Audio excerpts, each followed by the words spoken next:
Vamos por lo que queremos. Probar lo que nadie ha probado. Hacer lo que nadie ha hecho. Decir lo que nadie ha dicho. Somos Cerveza Gallo 502. Experiencia de sabor. El consumo de este producto causa serios daños a la salud. Este es un producto muy bueno para la salud del consumidor. Llegó Vive Tranquilo, el nuevo plan integral por los 50 años de BI que brinda una cobertura completa para el adulto mayor. Incluye salud siempre, alerta médica, tecnodiagnosis con descuento del 40% en todos los exámenes de laboratorio, Club BI y otros. Todo esto por 855 quetzales al mes, ahorrando 412 quetzales en la cobertura, más el 40% en todos los exámenes en tecnodiagnosis. Pregunta también por los planes individual y familiar. Solicítalo en todas las agencias BI o llamando al 1717. Banco Industrial. Ayer, hoy y siempre de tu lado.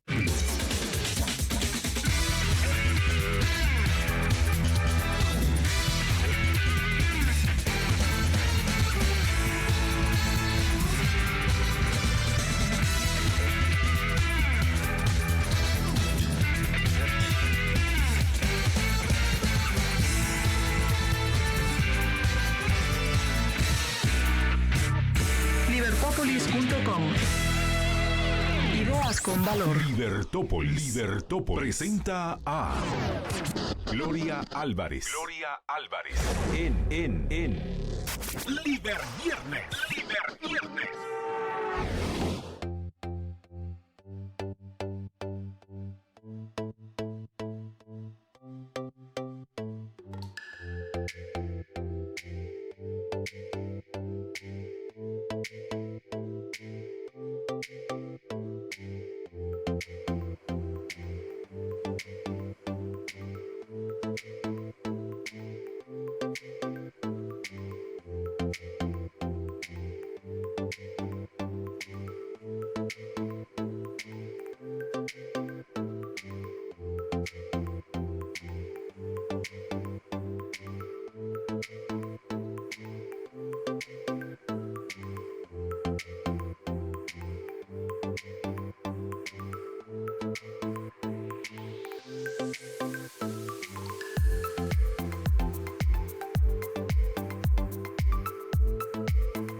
Buenas tardes a todos. Nos encontramos una vez más en Liber Viernes.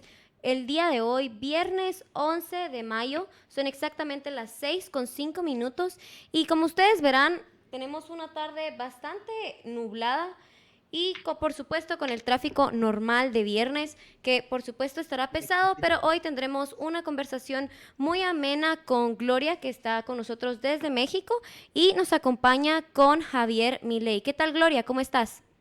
¿Qué tal, Dafne? Muchísimas gracias. Un saludo a todos allá en la cabina de Libertópolis. Hoy Libertópolis se viste de fiesta porque tenemos al genio, al único, al inigualable Javier Milei desde Argentina. En México ha tenido un paso súper exitoso en la República Mexicana. Estuvo en la Universidad Nacional Autónoma de México, estuvo dando conferencias en varias universidades privadas también, dando entrevistas, y mañana tenemos un súper evento para todos los mexicanos en Polanco, en el otro lugar de La Mancha, a las 12 horas. Vamos a estar hablando de los valores del capitalismo. Y obviamente, pues, aprovechando tu paso por México, Javier, teníamos que tenerte aquí en Libertópolis. Gracias por estar con nosotros. Sabemos que has tenido una agenda matadora.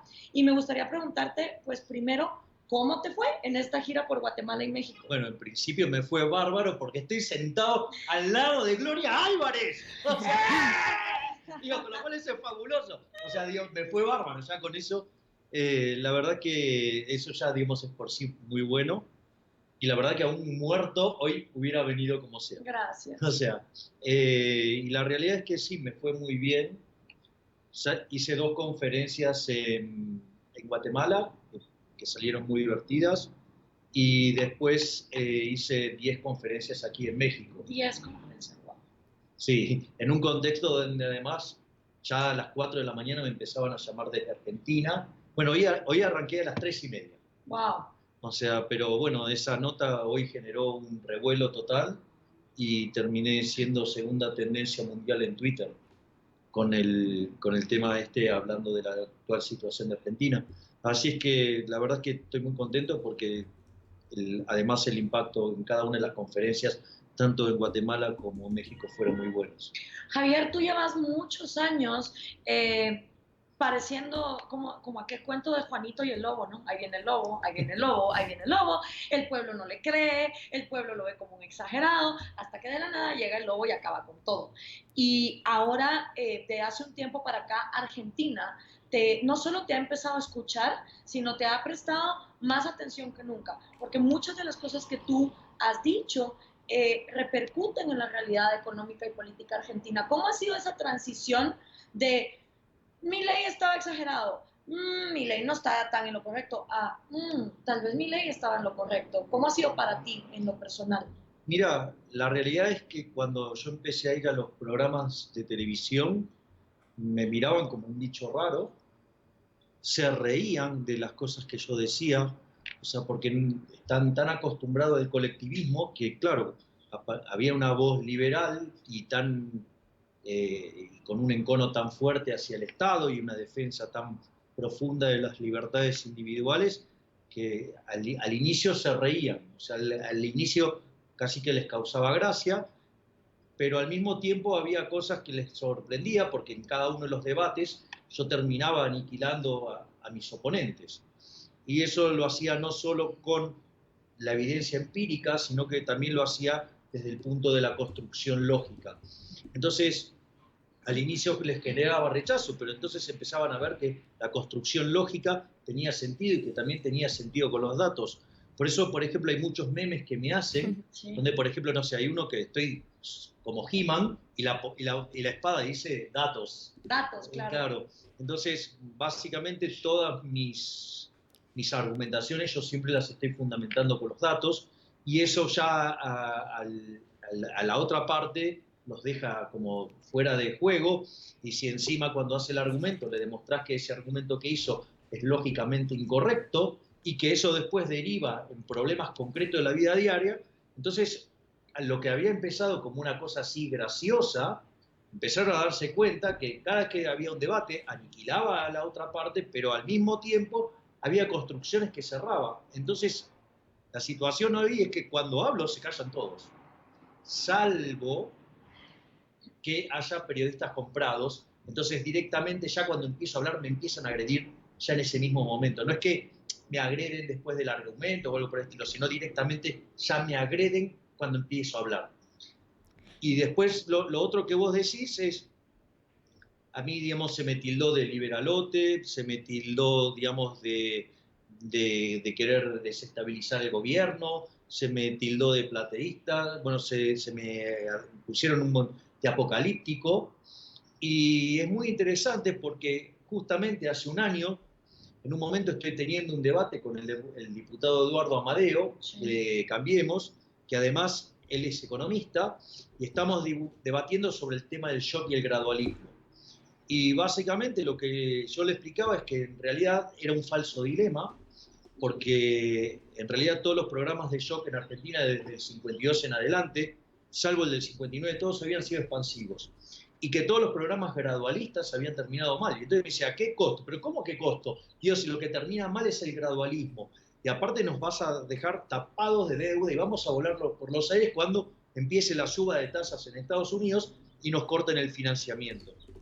Y hace un par de semanas la tasa de interés en Estados Unidos subió, llegó a tocar el 3% y empezó a haber una salida de capitales muy fuerte de Argentina, que sumado a los errores del jefe de gabinete, Marcos Peña, que había avanzado sobre la independencia del Banco Central durante el 28 de diciembre del año pasado, eso generó una fuerte caída en la demanda de dinero, y bueno, y las consecuencias hoy las estamos viendo porque la inflación del 18% se aceleró al 28%, Marcos Peña, que apretaba al Banco Central para que la tasa de interés fuera del 20%, hoy está en el 50%, la devaluación fue del 40%, ¿sí? Además perdimos 9.000 millones de dólares de reservas y como en la semana que viene hay un vencimiento del EVAX por el equivalente de 28.000 millones de dólares, Argentina tuvo que ir en medio de esta corrida a ir al Fondo Monetario Internacional para pedir un préstamo. Sí. Es decir, el gradualismo falló, ya tenés la crisis ahí.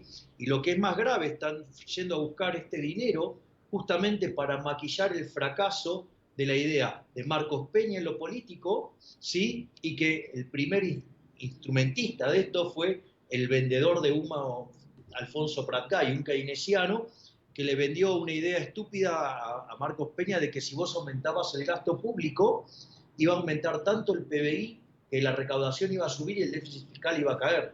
Y hoy el déficit fiscal consolidado entre nación, provincias, municipios y la posición de letras del Banco Central está en 10 puntos del PBI. O sea, tenemos más déficit que teníamos en el kirchnerismo, a pesar de los ajustes tarifarios que además también se hicieron muy mal.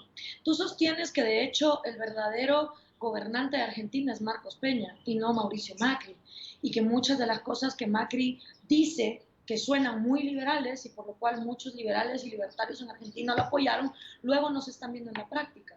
Efectivamente, es como decís vos, Gloria, cuando vos lo escuchás a Macri, tiene un discurso verdaderamente seductor, digamos, un discurso pro empresa, pro emprendimiento, sí, pero después cuando llegás a los hechos, en realidad el gobierno es Marcos Peña, es decir, que es un socialista, o sea, pero no es que más o menos socialista, es un socialista duro, y además es un parásito inútil que toda su vida vivió del Estado, o sea, él nunca en su vida trabajó en el sector privado, él toda su vida sí fue un empleado público, igual que María Eugenia Vidal, son repulsivamente colectivistas. Por ejemplo, yo me acuerdo que en una reunión de IDEA, en el coloquio de IDEA, básicamente Vidal le están haciendo una entrevista, que obviamente toda una entrevista súper amigable, y entonces entre el minuto 13 y el minuto 20, o sea, en esos 7 minutos dice 10 frases colectivistas, pero colectivistas, pero groseramente colectivistas. Y lo interesante es que en un momento dice, no, porque yo desafío a los empresarios que arriesguen. Entonces digo, ¿por qué no arriesgás vos? Y en lugar de tener impuestos coactivos, ¿sí? Y obligatorios, ¿por qué no se vuelven contribuciones voluntarias? Y a ver qué buenas sos para, digamos, o sea, bancar tu proyecto. O, por ejemplo, que ella siempre es muy comprometida socialmente y siempre está así como acongojada por los más vulnerables y que a ella le preocupan tanto los pobres y ella, digamos, está ahí comprometida. Ahora sucede que cuando hubo que hacer la reforma del sistema previsional, sí, que está quebrado por la irresponsabilidad de Cristina Fernández de Kirchner, que duplicó la cantidad de jubilados, con jubilados que no tenían aportes, donde puso una fórmula de ajuste estúpida que, aún con el PBI per cápita constante, aumentaron 20% en términos reales las jubilaciones. O sea, generó un desastre, ¿no? Ahora, ese desastre había que corregirlo. Entonces el gobierno, una de las cosas que hizo, digamos, fue, por una cuestión técnica que correspondía, ajustar justamente la fórmula y poner una fórmula más razonable. Ahora, eso generó un ahorro de 100.000 millones de pesos. Y el principal beneficiario de eso, ¿quién fue? María Eugenia Vidal. O sea, ¿para qué? Para impulsar el socialismo cloacal. O sea, la evita amarilla. O sea, una populista. O sea, que en realidad, o sea, cuando, a ver, digamos, ella es muy comprometida socialmente, pero para meterle la mano en el bolsillo a los jubilados no le importó nada. Claro. O sea, si se trata del proyecto político de ella, entonces vale meterle la mano en el bolsillo al jubilado. Claro. Entonces, digamos, ¿cómo es que está tan comprometida socialmente, pero cuando llega la verdadera cuestión de los números, o sea, no, es toda para ella? Es decir, en definitiva, a mí lo que más me, digo, a mí lo más esclarecedor en la lectura, o sea, siempre es Rothbard, ¿no? Y Rothbard te dice, la sociedad se divide en dos, en los que producen riqueza y en los parásitos. Claro. Y tanto Marcos Peña como Vidal son dos parásitos que toda su vida trabajaron en el Estado, son gente que creen que el Estado es bueno, claro, porque ellos siempre vivieron del Estado, obviamente, pero lo que no se dan cuenta, que siempre vivieron de una fuente coactiva de ingresos, o sea, de impuestos. O sea, hagas bien o hagas mal las cosas, ellos van a cobrar igual. En cambio vos, O sea, a ver, si yo tuviera que decir quién es el tipo más estúpido del argentino hoy por hoy, sin duda Marcos Peña. ¿Por qué? Llevó la inflación del 18 al 28. Apretó el Banco Central para llevar la tasa al 20%, está en el 50%. La devaluación es del 40%. Se perdieron 9.000 millones de dólares de reserva y ahora hay que ir a buscar 30.000 millones para maquillar el fracaso de él. En una transición que además acumuló 105.000 millones de dólares de deuda. Digo, ese tipo en el sector privado lo echan a patadas. Y acá sigue, no, bueno, acá lo único que hacen es esconderlo. Pero por favor, es decir, ¿qué tiene que hacer para que lo echen entonces? O sea, digo, no sé cómo fue. O sea, sinceramente, este tipo de cosas me parecen altamente irritantes. Y el mercado le está pidiendo la cabeza de Marcos Peña y toda la jefatura de gabinete. Y Macri no reacciona y entonces la corrida sigue. Sí. Y lo peor es que la gente dice, esa es una política neoliberal, irle a pedir dinero al FMI. O sea, son tan genios, son tan estúpidamente genios, que entonces cuando van y le piden dinero al FMI, porque yo lo he visto ahorita con todos los posts de Facebook, los twitters de Argentina, ¿ya vieron? Ese presidente neoliberal se va al FMI. ¿Qué tiene de liberal ir a pedirle dinero a un multilateral que se financia con fuente coactiva de los contribuyentes de los países desarrollados? Es un disparate. Sí. O sea, aparte, ¿cómo va a ser neoliberal si la basura del Fondo Monetario Internacional la creó Keynes? Sí. O sea, lo que pasa es que la discusión entre Keynes, Inglaterra, White, Estados Unidos, bueno, triunfó la posición de Estados Unidos, pero el invento, digamos, del Fondo Monetario es de Keynes. Claro. O sea, si hay algo bien colectivista, es el Fondo Monetario Internacional. ¿Por qué? Porque cuando vos te bandeás y tenés un desastre fiscal y se manifiesta en una crisis de balance de pago, ¿qué hace el Fondo Monetario? Viene y pone la plata. Es decir, ¿para qué? Para bancar la estupidez que hicieron los políticos. Fíjate esto, hoy van a estar poniendo 30.000 millones de dólares para financiar una corrida. En lugar de usar esa plata para arreglar los problemas de la economía, no la usan para maquillar las macanas del estúpido de Marcos Peña. Una cosa verdaderamente tremenda. Y eso nos lleva, bueno, ahorita quiero primero mandarle saludos a toda la gente que ya nos está viendo por acá. Y que te están haciendo varias preguntas. Ya saben que nos pueden mandar WhatsApps 4585-4280, nos pueden poner comentarios en el Facebook Live. Este programa se está transmitiendo por el YouTube de Libertópolis, por el Facebook de Libertópolis y también en las páginas de Javier Milei y su Twitter, J. Milei, ahí lo pueden seguir. Saludos a toda la gente que ya se está conectando y te hacen varias preguntas por acá. Juan Córdoba dice... Decirle que Marcos Peña me cae mal. Sí, por si no se habían dado cuenta. Digo, no tanto como Keynes, pero me cae mal. Juan Córdoba dice, Gloria, saludos desde Argentina. Preguntale a Milei cuándo va a ser el techo del dólar hoy, que día estuvo a 24.10 pesos. Estuvo más alto, llegó a estar 24,50. Ok. A ver, el tema es el siguiente. Lo que hay que comprender es la naturaleza monetaria de la inflación, ¿no? Como concepto es... Cuando vos incrementás la cantidad de dinero por encima de la demanda, cae el poder adquisitivo del dinero. Eso significa que vos necesitas una mayor cantidad de unidades monetarias para comprar los mismos bienes. Sí. Y el dólar es un bien más de la economía. Entonces, en tanto y en cuanto vos sigas emitiendo, ¿sí?, por encima de lo que la gente quiere, vos vas a tener que suben los precios y sube el dólar también.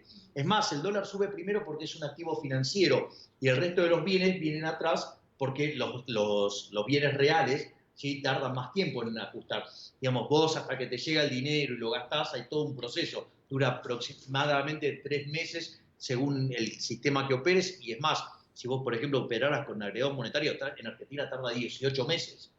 Y en países desarrollados tarda 5 años. O sea, imagínate. O sea, que esto se llama los rezagos de la política monetaria. Pero en tanto y en cuanto, digamos, el gobierno sigue emitiendo dinero y ahora el problema más grave es que se cayó la demanda de dinero, eso lo que va a generar es que haya inflación y el tipo de cambio va a estar desbordado. Y es lo que pica primero. Por eso es tan grave lo que está por pasar la semana que viene con el vencimiento de las LEVAX. Argentina tiene una cantidad de LEVAX que es el 120% de la base monetaria. O un poco más, te diría hoy. Y en realidad lo que sucede es que la semana que viene vence la mitad de las LEVAX. O sea que vos podrías estar digamos, aumentando la semana que viene la cantidad de dinero en la economía 60, 70%, en un contexto donde la gente no quiere tener los pesos. ¿Y vos qué crees que van a hacer? Y van a agarrar esos pesos y van a ir a comprar dólares. Entonces, digamos, eso lo que vos tenés es que se está derrumbando la demanda de dinero, el dólar picará primero, pero después vendrán el resto de los precios de la economía y la economía va a tener mucha inflación. Entonces, ¿cuál es el techo del dólar? No tiene techo, porque en realidad depende de cuándo vos dejes de emitir. En tanto y en cuanto sigas emitiendo, ¿sí? Bueno, digamos, o sea, vas a tener inflación y vas a tener que el dólar sube. O sea, ¿por qué? Porque lo que está pasando es que pierde valor el peso. Javi. Ahora, entendiendo toda esa realidad, también le quiero mandar saludos a todas las personas que siguen llegándole preguntas a Milei. Pablo César Bernal, Ulises Mota, María Elena Gómez, Anderson Ramírez, Andrés Freites, Carlos Nieto, está también por acá Ramón Parellada, saludos a Ramón y a toda la gente del Amarro, Mayra Ramírez, que nos recuerda... ¡Mayra! ¡Saludos, Mayra! Hola, Una Marita. diosa tremenda, es buenísima, es genial esa persona. Es decir, es formidable. Ella me fue a buscar al aeropuerto, digamos, y nada, o sea, te hace sentir como en casa. Vos sabés que además tuve la dicha de que cuando estaba en México esperando el avión, me encontré con 4 chicos que trabajan, 4 chicos, te digo de chicos porque soy yo sustancialmente más grande, pero digamos, profesionales que trabajan en la universidad, y una gente divina, porque aparte me vieron, me dijeron, ¿usted es Milei? Sí. Me dice, bueno, nosotros somos de Navarro, y me pusieron a hablar, y nada, y me hicieron sentir muy bien ya desde mi viaje desde México a Guatemala. La verdad que fue una experiencia muy buena. Aparte es muy lindo ir al Amarro, porque cuando vos vas, o sea, por ejemplo, hay una pared que tiene toda la historia del pensamiento económico, y entonces vos arrancás y ves cada una de esas fotos, ¿sí? Que vos lo tenés en la cabeza, pero digo, verlos todos juntos en esa cronología, la verdad que es muy lindo, o ver, digamos, esas partes que están los billetes de acuñación privada. Sí. Bueno, digo, qué sé yo, tiene un montón de cosas que es muy gratificante, o tener la suerte de dar una conferencia del Desenmascarando la Mentira Keynesiana en un salón que se llama Milton Friedman. Sí, sí. O sea, digo, es buenísimo. Te ha tocado de todo en este viaje, porque has presentado en el auditorio Lenin. Me tocó estar con Gloria Álvarez. Y eso es lo importante. Pero le tocó estar también en el auditorio Lenin, aquí en México, en el auditorio Milton Friedman de Guatemala. O sea, te has movido en todo el espectro. Y Mayra interesante. nos saluda. Perdón, interesante, sí, interesante ver el contraste, ¿verdad? Porque en la Universidad Francisco Marroquín, que es una universidad abiertamente liberal, y la UNAM, que no está muy apegada a esas ideas, pero igual es importante el diálogo que permiten para que Javier participe en estos diálogos ahí. Sí, totalmente. De hecho, bueno, antes de contarles lo bien que le fue en la UNAM, la Mayra nos recuerda que el libro de Javier es Desenmascarando la Mentira Keynesiana. Ese es el libro que le está presentando y lo pueden adquirir en bookstore.ufm de Universidad Francisco Marroquín.edu. Bookstore como tienda de libros, bookstore.ufm.edu. Ahí pueden adquirir el libro de Javier en donde se encuentren y obviamente eso fue lo que te trajo a Guatemala y a México en esta ocasión. Y es verdad, en la UNAM se abrió el espacio. El auditorio estaba a reventar, a mí me consta. Y a mí me sorprendió, digamos, o sea, primero porque, bueno, ya había estado en el auditorio Lenin, que se había llenado. Digo, hubo una situación un poco tensa con un profesor marxista que tiró unas preguntas, digamos, con comentarios llenos de mentiras, y cuando le fui a contestar se fue. Pero igual, digamos, o sea, yo no dejé de contestar, ¿no? O sea, porque me parece que, digamos, eso era lo que correspondía.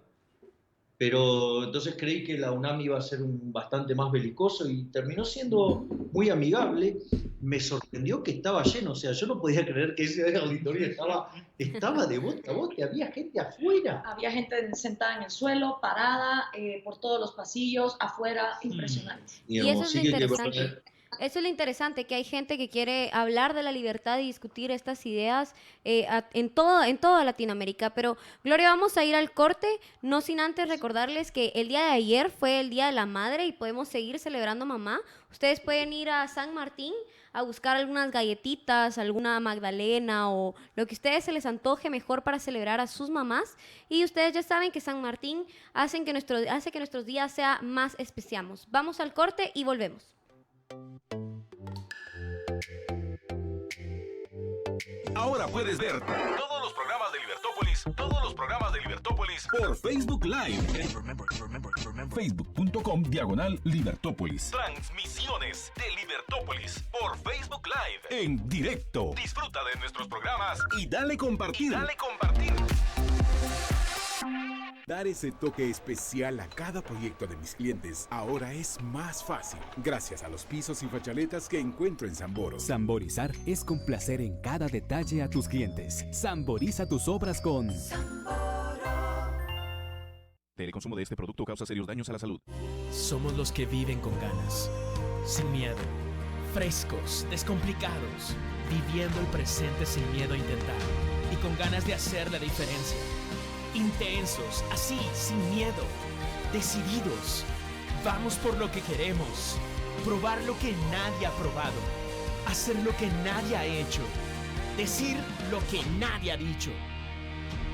Somos Cerveza Gallo 502, experiencia de sabor. El consumo de este producto causa serios daños a la salud. Computadoras, impresoras, memorias, discos duros, webcams, audífonos, teclados, mouses. Ya abrimos en Vista Hermosa. Visita la nueva Intelab en Metro 15. Es un nuevo concepto para hacer que tus compras tecnológicas sean mucho más fáciles y convenientes. Conoce la nueva tienda Intelab en Metro 15. Contáctanos también al 2328 0045 o en intelab.com. Intelab. Vista Hermosa. Nos encanta rodearte de tecnología. 9 meses que estamos sin empleo. Que los magistrados nos dejen trabajar. A mí la mina me ayudaba bastante con el seguro. Yo tengo a mi esposo enfermo y solo yo soy la que trabaja. Entonces queremos que por favor se ponga la mano en la conciencia. Queremos trabajar. Solo yo no puedo salir adelante. Señores de la Corte de Constitucionalidad, ¿qué le responde a Amparo, sus 3 pequeños y su esposo enfermo? Magistrados, resuelvan ya. Acemis. Quiero vivir en una sociedad de personas responsables y libres y que busquen su propia felicidad. Su propia felicidad. Libertópolis.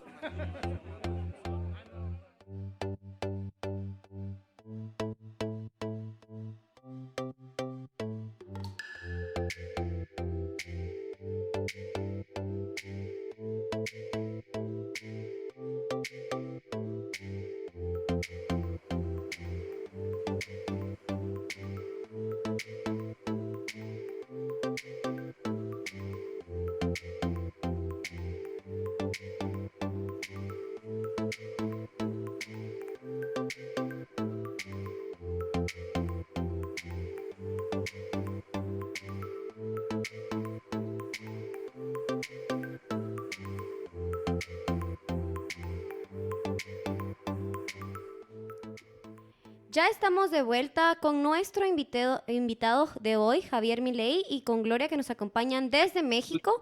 Y hemos tenido una conversación bastante interesante en el último segmento. Y ahora, Javier, yo tengo una pregunta respecto a un término que tú utilizabas en una de las primeras intervenciones, que es el neoliberalismo. Y es que el neoliberalismo es un neologismo que es básicamente una figura retórica que el objetivo que tiene es pervertir el sentido original del concepto, en este caso que sería el liberalismo, y asimilar ideas ajenas al mismo, ¿verdad? Con el propósito de desacreditarlas. ¿Qué opinión te merece a ti específicamente la utilización de este término para desacreditar ciertas ideas o cierta agenda que se ha utilizado para promover el liberalismo puro, o en el caso que tú platicabas antes, que es pervertirlo? Bueno, yo comparto con lo que vos estás diciendo, es una forma de pervertir el término. Desde mi punto de vista, y yo se los dije a varios en la televisión, dije que hablar de neoliberalismo es una burrada, porque liberalismo viene de libertad. Y entonces no hay nueva libertad o vieja libertad. ¿Hay libertad o no hay libertad? Nada de nueva o vieja libertad.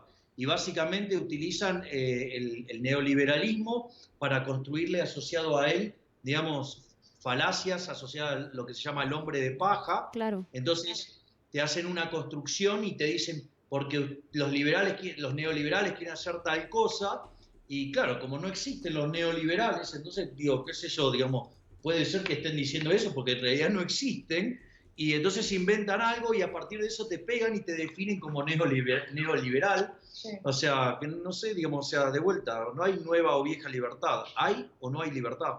Sí, porque además un neo implicaría que alguna vez hubo liberalismo en América Latina, Claro. y con raras excepciones en épocas que fueron muy escasas en América Latina. Por ejemplo, la Argentina de Juan Bautista Alberdi, con la Claro, Constitución exacto. liberal.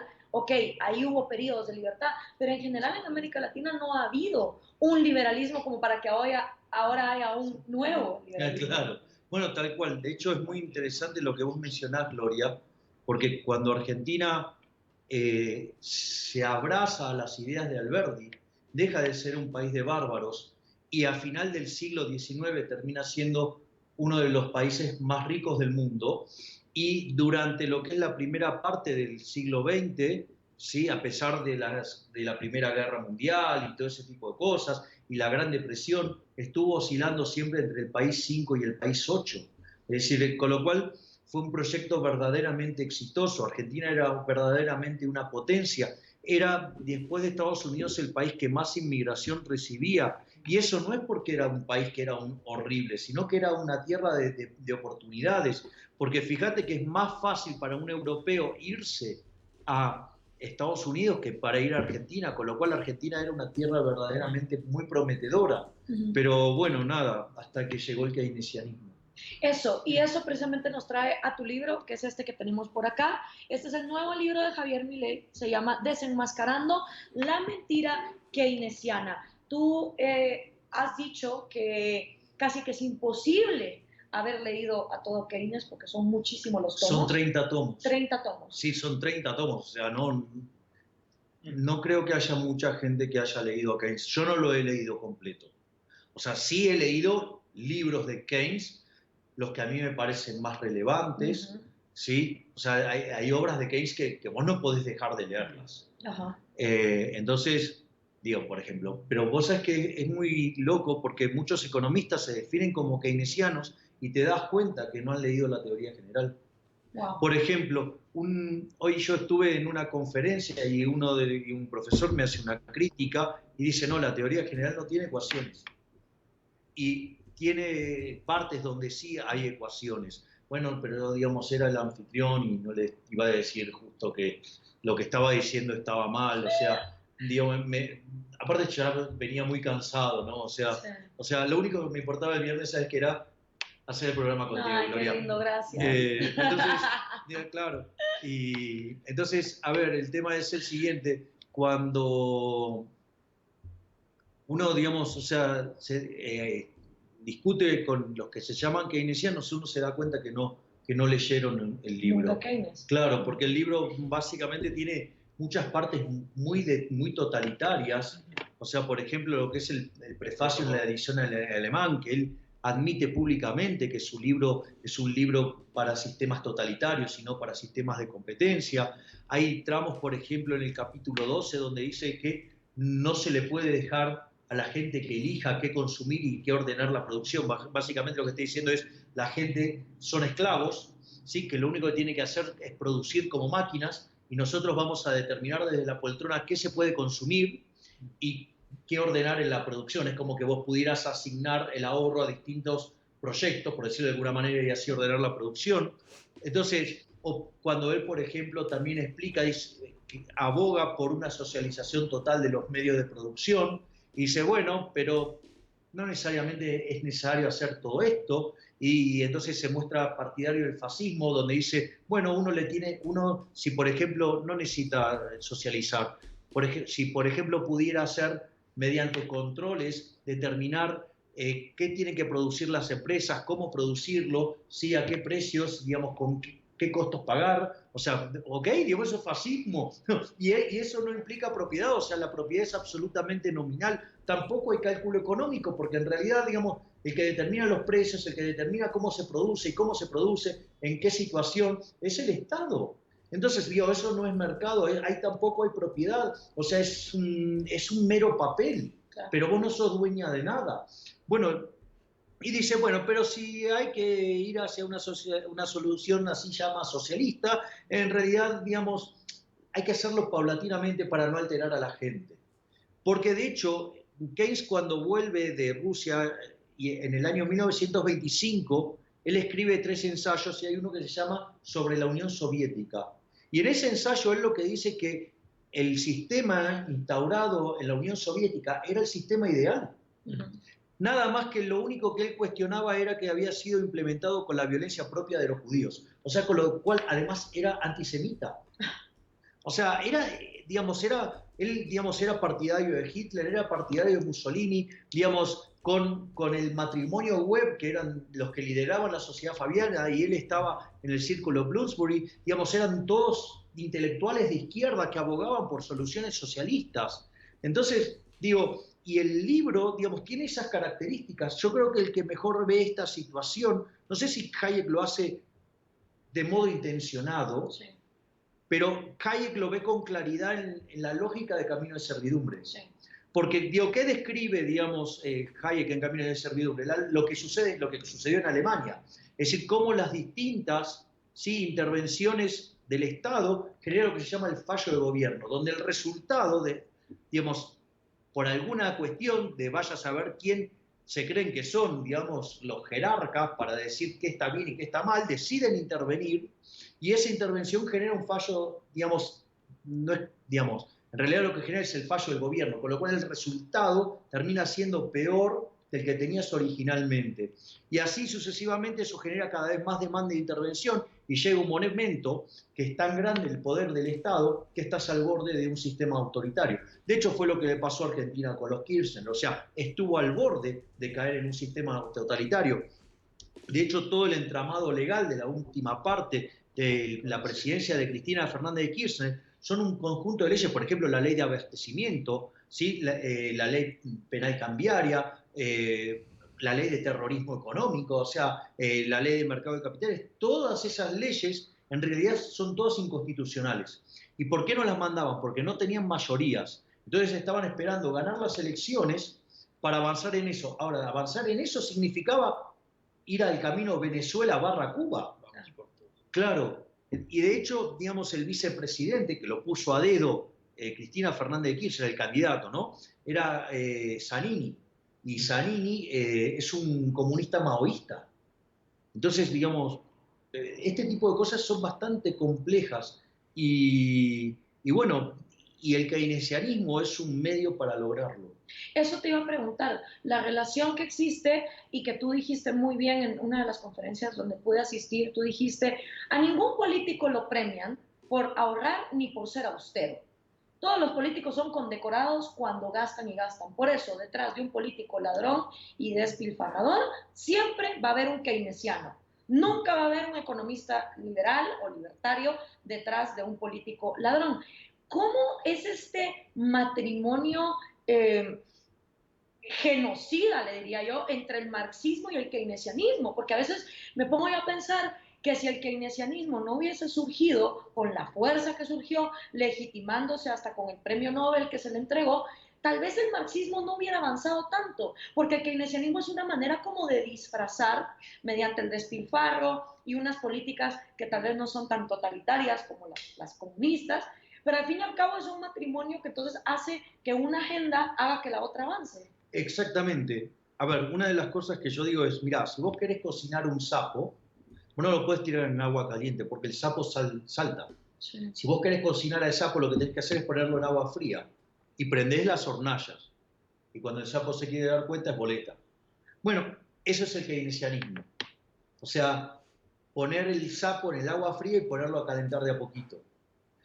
Entonces, por ejemplo, una de las cosas que yo, previo a la teoría general, básicamente cómo funcionaba el sistema. El sistema lo que hacía era, la virtud era el ahorro se convertía en inversión, esa inversión aumentaba el stock de capital per cápita, ese aumento del stock de capital per cápita aumentaba el producto per cápita, es decir, la productividad y por ende los salarios reales mejoraban. Y esa era la forma bajo la cual evolucionaba el sistema.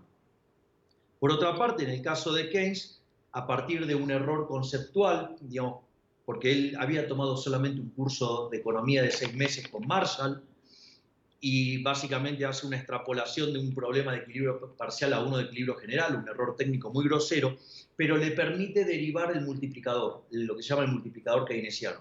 Yo lo hago con un ejemplo fácil para que quede claro. Supongamos que tenés un ingreso de 100, 80 de consumo y 20 de inversión. Entonces los keynesianos, o Keynes te decía, bueno, en realidad el consumo es una proporción estable del ingreso. Entonces vos podés escribir el consumo como ponerle, no sé, 80% del ingreso. Eso lo que hace es permitirte despejar el ingreso, ¿sí? Te va a quedar que el ingreso es igual a 0,80 del ingreso más 20, entonces lo pasas para el otro lado, despejas y te dice que la inversión por 5 te va a dar el ingreso. Es decir, hay un multiplicador de 5. ¿Cuál es el problema? El problema es que viene uno de estos idiotas y dice, no, ahora si vos subís el gasto público y invertís y lo llevás de 20 a 40, ahora vas a tener un ingreso de 200. Y parece mágico. Sí. Claro, parece mágico, salvo por el hecho de que es una estupidez. Claro, porque en realidad si vos tenés un ingreso de 100 y vos vas a querer llevar la inversión de 20 a 40, lo que vas a tener que hacer es llevar el consumo a 60. Entonces, ¿cómo vas a discutir en un debate cuando, ¿sí? digamos, el voluprogre dice, no, porque vos querés matar a la gente, vos odiás a la gente, nosotros estamos proponiendo a darle rosca al gasto público, generar un PBI de 200, ¿sí? Y que la gente consuma 160, y vos decís, no, eso no se puede, vas a consumir 60. Entonces dice, vos odiás a la gente, vos querés que la gente se muera de hambre. No, le decís, no, vos no pensás en los pobres. Y en realidad, cuando hacen estas estupideces, ¿cómo lo terminan financiando? ¿Sí? Por ejemplo, ¿qué lo financian? Con más impuestos. Entonces, digamos, la gente no va a poder consumir otra cosa, con lo cual destruirá puestos de trabajo en otro lugar. Si lo financian con deudas, que son impuestos futuros, es una perversidad. O sea, la fiesta de hoy le estás pasando la cuenta a las generaciones futuras, con lo cual es inmoral. Pero no solo eso, como nadie te va a prestar para financiar ese delirio, lo que va a pasar es que lo van a financiar con emisión monetaria y van a generar un desastre inflacionario tal que genere una redistribución del ingreso desde los pobres hacia los que más tienen.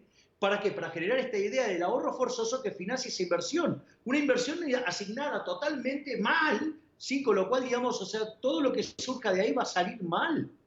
Entonces, digo, bueno, ¿y vos cómo competís con eso? ¿Cómo le explicás que lo que está diciendo es violar la restricción de presupuesto? Claro. Es decir, ni Copperfield se animó a tanto, ni Harry Potter, ¿sí? Es más, o sea, entonces, ¿cuál es el punto? El punto radica en que, ¿cómo fue la explicación, digamos, que yo, digamos, desarrollé cuando fui mi primera vez al programa de Fantino? Fantino, digamos, venía siguiendo esto fue muy interesante porque Fantino, él estaba muy interesado, digamos, por Hayek. Porque dice, bueno, a mí, digamos, yo me la pasé entrevistando gente del kirchnerismo, y entonces eran todos keynesianos, entonces lo único que leía era Keynes, y le hacían leer Keynes, y le daban cosas de Keynes, y dice, pero, digo, vos por más que no seas economista, en algún momento te tiene que hacer ruido. Claro. Digo, porque parece mágico. Sí. Entonces, digo, no te funciona ni para las finanzas de la casa. Una señora no va al mercado con 100 pesos y se va a endeudar 300 y puede mantener ese ritmo, porque eventualmente no, o sea... Claro, exacto. Entonces, justo, digamos, entonces él preguntaba por Hayek. Entonces él, por ejemplo, digo, recurrentemente le preguntaba por Hayek a Juan Carlos de Pablo. Digo que es un excelente generalista, ¿sí? Pero bueno, él está formado en Harvard. O sea, digo, entonces, digamos, él no leyó, digamos, a los austríacos. O sea, apenas conoce de refilón a Hayek, pero de refilón. Porque, digamos, ha ganado el Nobel. Si no, digo, creo que tampoco lo conocería. Sí, claro. No, pero esto no habla en desmedro de Pablo, digamos, porque él ha hecho más de 1000 biografías de economistas, con lo cual, o sea, tío, es como si fuera mi tío a pesar de que es keynesiano. Sí, digamos, o sea, tengo una relación afectuosa, digamos, más allá de nuestras diferencias conceptuales. Pero yo, claro, Fantino le preguntaba por Hayek y siempre le tiraba la pelota afuera. Y un día yo escribí una nota que se llamaba Atormentados por los triángulos de Hayek. Y sucede que yo, digamos, trabajo en Palermo y almorzábamos en el mismo lugar. Y entonces un amigo mío que tenemos en común nos presentó. Y dice, mira, te quiero presentar a un amigo. Y cuando se levantó de la mesa y me vio, me hacía así, vos sos el de los triángulos de Hayek. Vos sos el de los triángulos de Hayek. Y le dije, sí, soy el de los triángulos de Hayek. Y entonces me dijo, ¿vos te animás a decir las cosas que dijiste ahí en la televisión? Obvio. O sea, me preguntó 2 o 3 cosas de Keynes y me dice, ¿pero vos te animarías a decir esto? Obvio. Y entonces me dijo, bueno, venite hoy al programa. Y bueno, y así fue como, digamos, si bien yo venía haciendo algunos programas de televisión, ese fue como una cosa así muy explosiva, porque en 15 minutos había metido más de 11 zócalos. Zócalos son las frases contundentes, o sea, con lo cual había metido 11 ideas fuerza, y en ese ratito me convertí Trending Topic Mundial 1. Wow. O sea, una locura total, y bueno, así todo empezó. Esa noche, por ejemplo, el número de seguidores me subió en 7000. O sea, se me quemó un teléfono. Uno de los teléfonos se me quemó. Wow. Y una de las cosas que, digamos, sirve para explicar esto que vos me des, digamos, él en un momento me dice, bueno, ok, digamos, o sea, explícame, digo, ¿por qué vos tenés ese encono con Keynes? O sea, digamos, ¿cómo vendría a ser la diferencia? Entonces le digo, bueno, mira, suponete que viene un político honesto, supuesto fuerte, ¿no? Supuesto muy fuerte, pero digamos, o sea, pero con el simple hecho de avanzar, supongamos que fuera un buen supuesto. Entonces, llama a un keynesiano y un libertario, y encima es un tipo abierto de mente, quiere escuchar distintas campanas, o sea, el tipo tiene buena onda. Entonces sucede que le pide un diagnóstico al keynesiano y al libertario, los dos le dan su diagnóstico, todo, y bueno, pero es un hombre de acción. Claro. Entonces dice, bueno, ¿qué hago? Entonces viene el keynesiano y le dice, usted en sus manos tiene el milagro de la multiplicación de los panes. Malditos los productores de pizarrón que los hacen tan chicos que no pueden describir las maravillas que hace el keynesianismo con el gasto público que sería capaz de llevarnos hasta el paraíso. Claro. Entonces, bueno, el político queda impresionado. Y entonces le pregunta al libertario, bueno, ¿y usted qué me dice? Mira, el problema son vos, picátelas. Claro. O sea, ¿quién va a contratar? Contrata al keynesiano. O sea, le está diciendo que sos parte del problema. Sos el primer desempleado cuando escuchás al libertario. Pero además la gente quiere oír eso. O sea, toda Latinoamérica sale a las calles y dice gobierno ladrón, gobierno corrupto. Pero ¿quién quiere la gente que se encargue de la educación, de los ancianos, de los arbolitos, de los animalitos, de la salud, de los gays, de todo? El gobierno. Entonces, la misma gente vota por esta locura. O Sí, sea, eso es- porque si no, pues, digamos, el político contrata al keynesiano, todo se termina porque no va a haber ahorro, no va a haber inversión.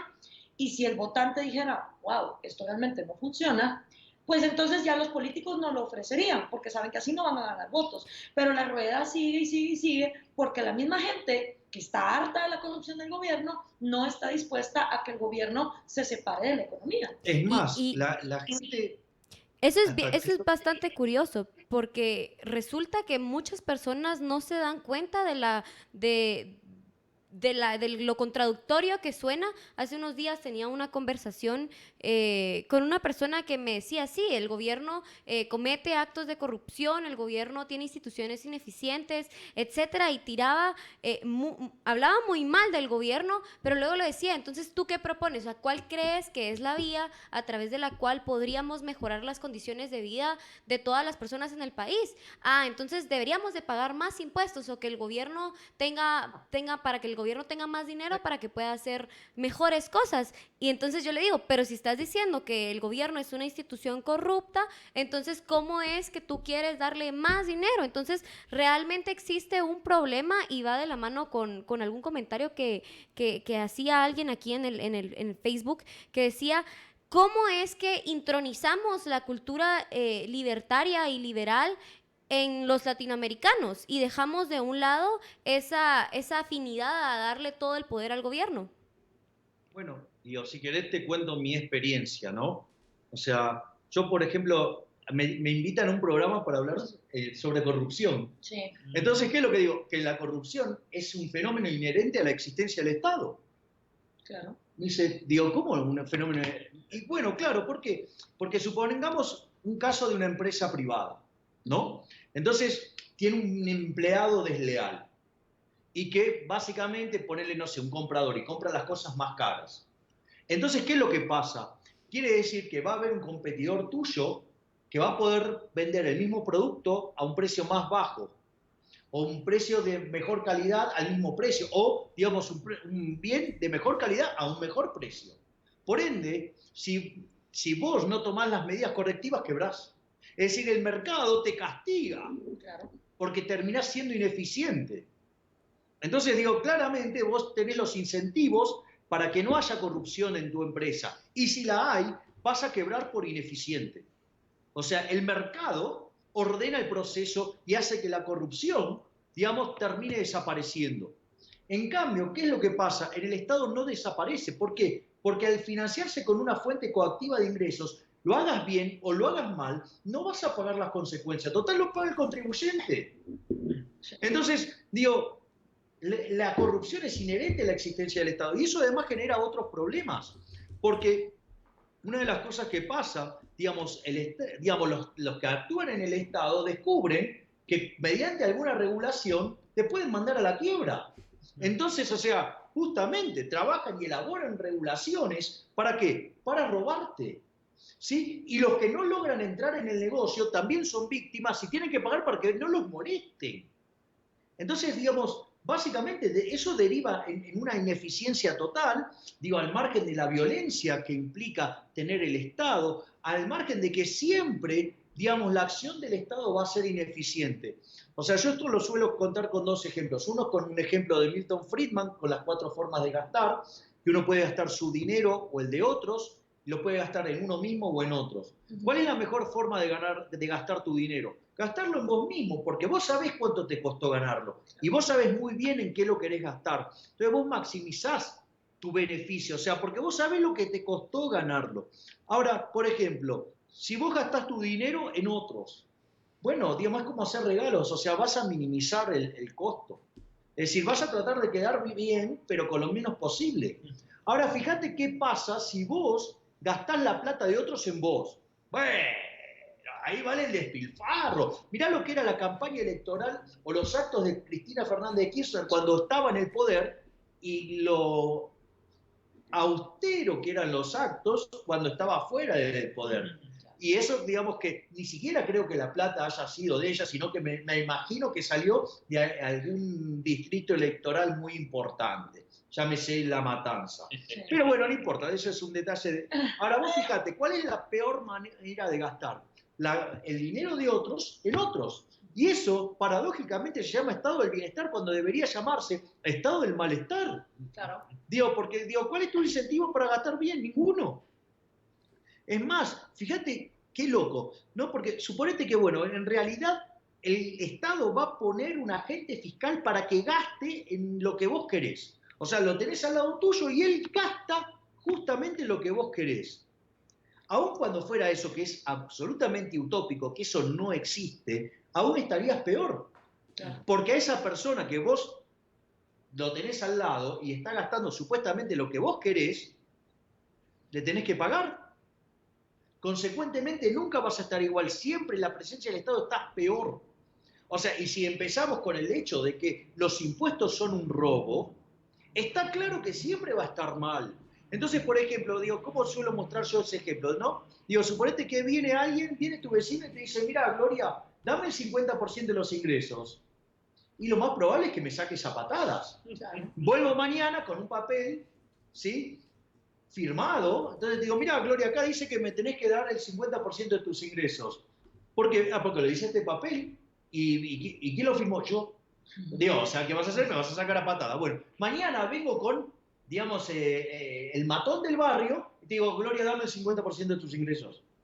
Ok, no te queda otra que dármelo. Ahora, digo, pero eso es un robo. Digo, lo que hay que quedar claro es que es un robo. Y lo que quiero aclarar, que el ladrón vulgar es ética y moralmente superior al Estado. ¿Por qué? Porque en realidad, sí, enfrenta, te da la cara, corre el riesgo. Digo, vos podés agarrar, enojarte y meterme un cacerolazo en la cabeza.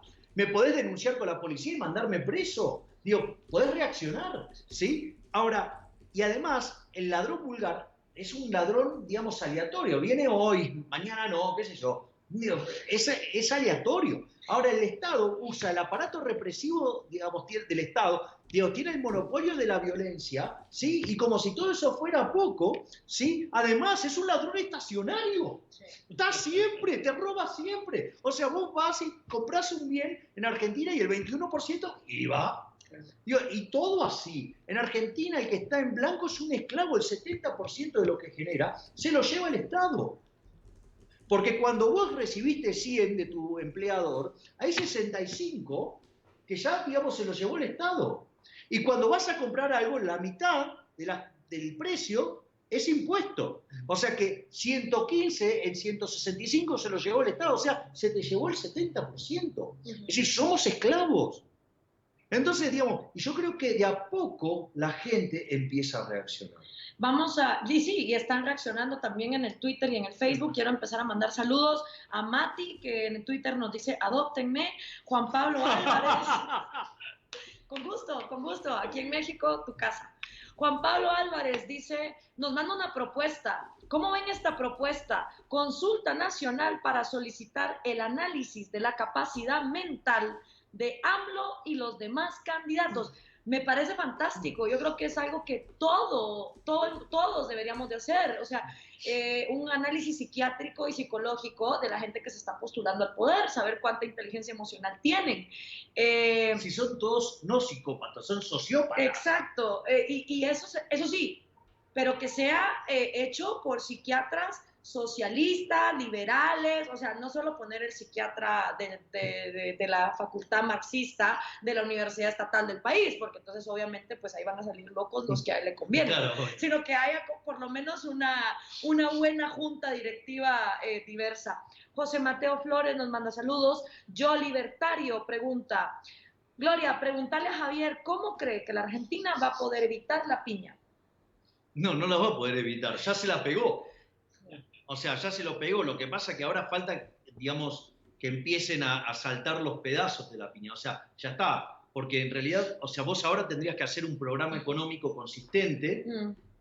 Ahora el programa de ajustes que hagas, aun cuando esté bien diseñado, va a ser recesivo. Claro. ¿Por qué? Porque ahora cuando vos aumentes el ahorro como consecuencia del ajuste, no va a tener una contrapartida en inversión. Consecuentemente va a ser recesivo. Yeah. O sea, lo hagas bien o lo hagas mal. Ahora, mejor que lo hagas bien para que el sufrimiento sea chiquito. Digamos, ¿y cuál es la intención de Marcos Peña? No, acá sigue el gradualismo, acá sigue el siga, acá no ajusta nadie. Bueno, entonces se van a terminar fumando estos 30.000 millones de dólares.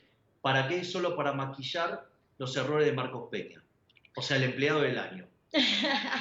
Ale Wincofon manda saludos, Juan Pablo Esquivel también manda saludos. Vámonos ahora a Facebook, donde tenemos también varios comentarios.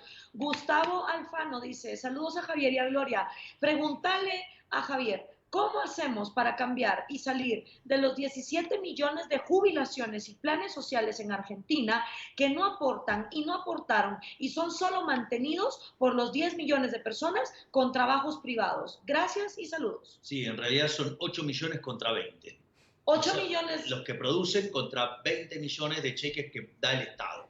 O sea, cada argentino que produce tiene 2,5 sobre los hombros, ¿sí? Y la realidad es que la única forma que vos podés bajar la cantidad de empleados públicos y la cantidad de planes sociales sin que genere un estallido social es creciendo. Yeah. Por eso, digamos, con mi colega Diego Giacomini nosotros habíamos hecho un programa de ajuste que originalmente rendía 12 puntos del PBI y que ese programa lo que permitía era no solo bajar el déficit fiscal, sino además bajar impuestos sobre la oferta. Entonces eso generaba un proceso de crecimiento y eso te permitía, ¿sí?, básicamente absorber empleados del sector público y además con el crecimiento la cantidad de pobres e indigentes cae, con lo cual también necesitas menos planes. O sea, esto se arregla con crecimiento económico. Claro. Pero para crecer tenés que acumular capital. Y para acumular capital tenés que invertir. Pero para invertir tenés que ahorrar.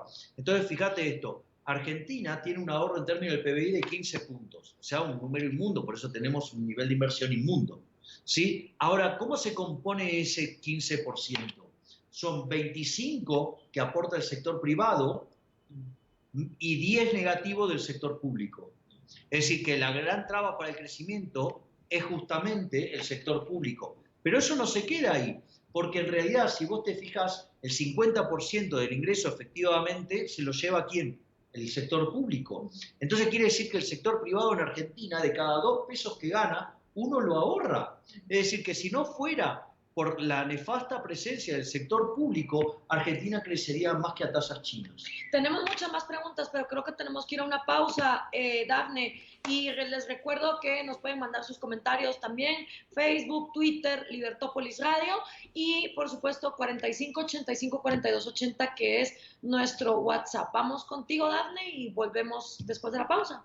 Así es, antes de irnos a la pausa, los invitamos para que su empresa familiar trascienda, los invitamos a participar en el programa Vivencial Productividad en Armonía de Grupo Legacy.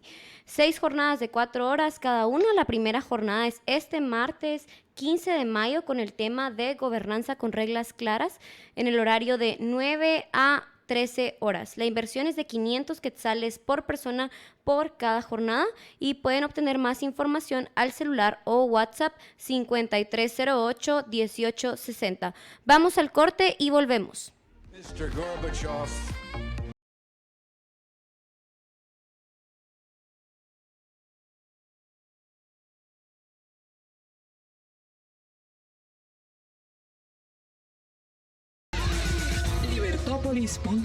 Libertópolis.com. Ideas con valor.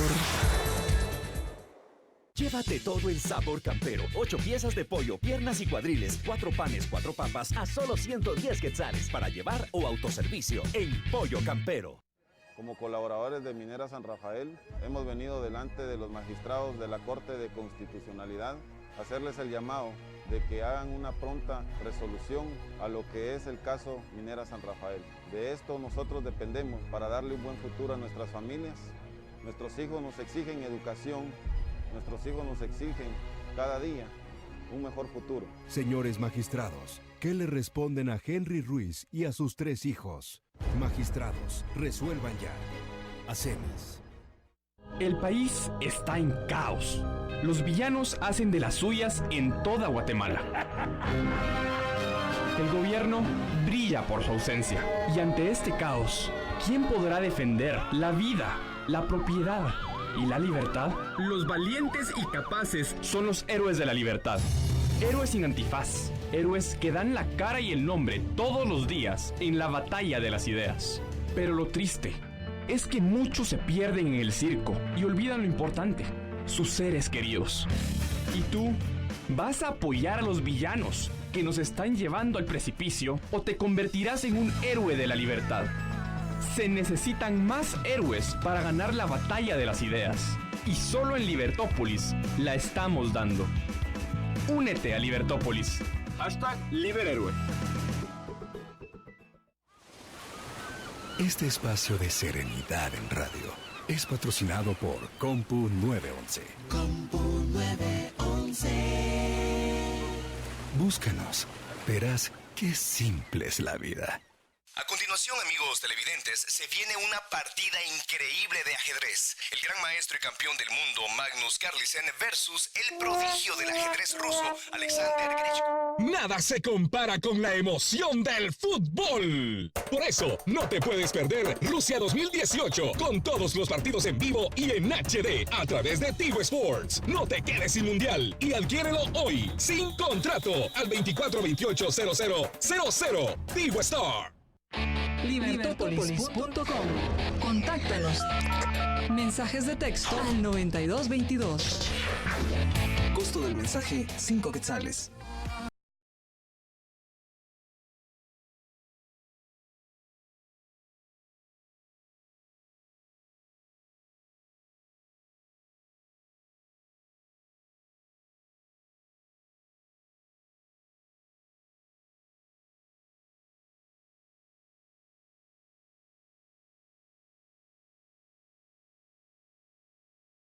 Antes de elegir el diseño de piso o azulejo,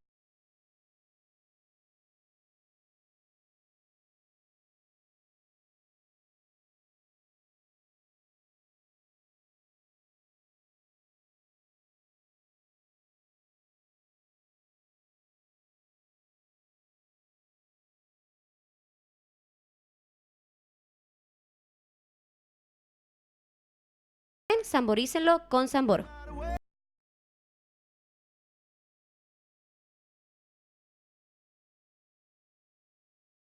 Estamos de vuelta con Javier y Gloria que nos acompañan desde México y por supuesto que hay muchísimas preguntas en el Facebook, en el live stream que tenemos y una de las preguntas que se me perdió ahorita, que era relativo a la política,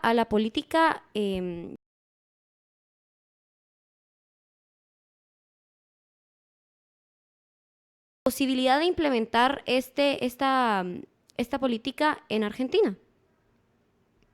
A ver, suele, digamos, haber toda una reflexión, digamos, negativa que fue Friedman en el caso chileno. Básicamente... Perdón, sí. Dafne, que le quiten el retorno, porque estamos teniendo retorno al micro, porfa. Ahorita Marito nos va a ayudar a corregir eso. Ahora sí, listo, perdón, Javier, A ver, adelante. una de las cosas que pasa con Friedman suele acusárselo de haber apoyado a la dictadura de Pinochet y eso. Y la verdad que ese es un tema bastante delicado, pero en rigor es falso. Es cierto que hubo un conjunto de alumnos, digamos, que habían estudiado en Chicago y que habían preparado un trabajo que se lo llamaba El Ladrillo. Pinochet no sabía qué hacer, entonces dijeron, bueno, mira, hay estos chicos que hicieron esto, y le dijeron, bueno, póngalo en marcha. Digamos, y la realidad es que Chile, digamos, tenía un ingreso per cápita que era 5 veces menor que el de Argentina, y hoy tiene un ingreso per cápita 30% mayor que el de Argentina. Y por otra parte, lo otro que también resulta muy interesante es que Friedman fue a dar unas conferencias a Chile, y entonces Pinochet, digamos, pidió reunirse con él y le pidió un diagnóstico. Entonces él dijo, bueno, yo, digamos, se fue de Chile y él escribió una carta donde le daba su visión sobre la política económica y qué debían hacer, y que sus exalumnos lo estaban instrumentando. De hecho, hay una película que salió recientemente en Chile que se llama Los Chicago Boys, y cuentan, digamos, justamente todas esas experiencias y del clima hermoso que se vivía en Chicago en esos años, y el espíritu de libertad, y que, bueno, todas las cosas horribles que dicen los Chicago Boys son falsas, pero lo que es más falso todavía es que Friedman, digamos, los conducía. De hecho, ellos mismos, o sea, yo hasta tuve la posibilidad de hablar con uno de ellos, y lo que te dicen, digo, Friedman no nos daba ni 5 a nosotros. O sea, que en realidad el que se ocupaba mucho y tenía la mejor onda, sí, claro, era Haberger, exactamente. Y con lo cual, digamos, eso, digamos, hay una parte, digo, con lo cual no es cierta de lo que se lo acusa, pero también la realidad es que el programa que ofrece Friedman es un programa de libre mercado, ¿no? Y la verdad que cualquier país que tienda hacia el libre mercado lo que va a hacer es progresar, porque aquellos países que son más libres son 8 veces más ricos que los que son reprimidos. O sea, aquellos países que son más libres, el decil más bajo de la distribución es 11 veces más rico que el decil más bajo de lo que es en un país reprimido. Y no solo eso, sino que el decil más bajo de los países libres es el doble de rico que el ciudadano promedio, ¿sí?, que el del país reprimido. Quiere decir que el 75% de las personas en un país reprimido, ¿sí?, tienen un ingreso que es la mitad del país libre. Es decir, con lo cual la agenda de la libertad es sumamente beneficiosa. O sea, a los únicos que perjudica es a los políticos. ¿Por qué? Porque son unos parásitos que viven del trabajo ajeno. Javier, hay muchísimas preguntas, pero un montón. Christopher Subero dice, saludos a dos grandes ejemplos libertarios desde Madrid, eternamente agradecido por ayudarme a abrir los ojos ante tanto engaño populista. Soy de Venezuela, gracias chicos, sigan trabajando duro y vengan pronto a Madrid. Reisnes Vázquez pregunta, ¿dónde puedo adquirir el nuevo libro del Dr. Milei en México? El libro La mentira keynesiana, mañana de hecho en el evento que vamos a tener en Polanco, en la librería Otro Lugar de la Mancha, va a estar disponible. Está disponible en las librerías mexicanas que distribuyen Unión Editorial, también en UFM Ediciones, en la editorial de la Universidad Francisco Marroquín, Mercado Libre. Sí, y también, digamos, se pueden contactar con Unión Editorial Argentina por Twitter, con lo cual, y se lo mandan a cualquier parte del mundo. Es este que está aquí. Preguntan también, Javier Milei, traes esperanza de la mano de la inteligencia, dice Marcelo. Quiero que le pregunte al argentino qué cree de Maradona que defiende al régimen de Cuba y al Che. Dice Fidel García, que te pregunte qué piensas de que Maradona defiende a Fidel García. ¿De quién? ¿Del drogadicto de puntuación perfecta? ¿De Maradroga? Maradroga, me encanta. O sea, no, o el drogadicto de puntuación perfecta. Claro. ¿No? Porque él tiene el 10, entonces tiene puntuación perfecta. Sí. Digo, la verdad es que tengo la peor de las opiniones de Maradona. O sea, me parece que es una vergüenza a nivel nacional tener un tipo tan contradictorio, ¿sí? Digamos que de repente se va a países como Venezuela o como Cuba y está aliado con los dictadores, pero después de repente andaba con camisas Versace de $50.000. Ah, como todos los comunistas. Claro, exacto. Dice Santiago Alfonso Cisternas, Javier, soy chileno, pero me preocupa Argentina, ya que tengo bastante familia allá. Espero que puedan resolver la inflación crónica. Date una vuelta por Chile y pídele a Sebastián Piñera que le enseñe la carta de Friedman contra el gradualismo. Bueno, en realidad Sebastián Piñera la conoce. Okay. Porque de hecho, digamos, el hermano del presidente es el que hizo la reforma del sistema previsional y que Friedman lo llamó la madre de las reformas, con lo cual, digamos, sabe muy bien, digamos, de Friedman, o sea, con lo cual, si no lo sabes porque no lo quieres saber, y dudo que no lo sepa. Iván Martínez desde Puerto Rico nos dice, se me ocurre que los presidentes y gobernadores deberían ser procesados judicialmente cuando sus jurisdicciones sucumben en la bancarrota. Deberían adjudicarle responsabilidades personales debido a que malgastaron el dinero del pueblo de manera irresponsable, lo cual debe considerarse como un robo ejecutivo. Mi jurisdicción, Puerto Rico, se encuentra actualmente en una bancarrota gubernamental con una deuda de $74 billones. Sin duda alguna que el populismo y el consabido gigantismo gubernamental culminaron y arruinaron a nuestra isla. ¿Puedo decirle algo desolador? Sí. Eso nunca va a pasar.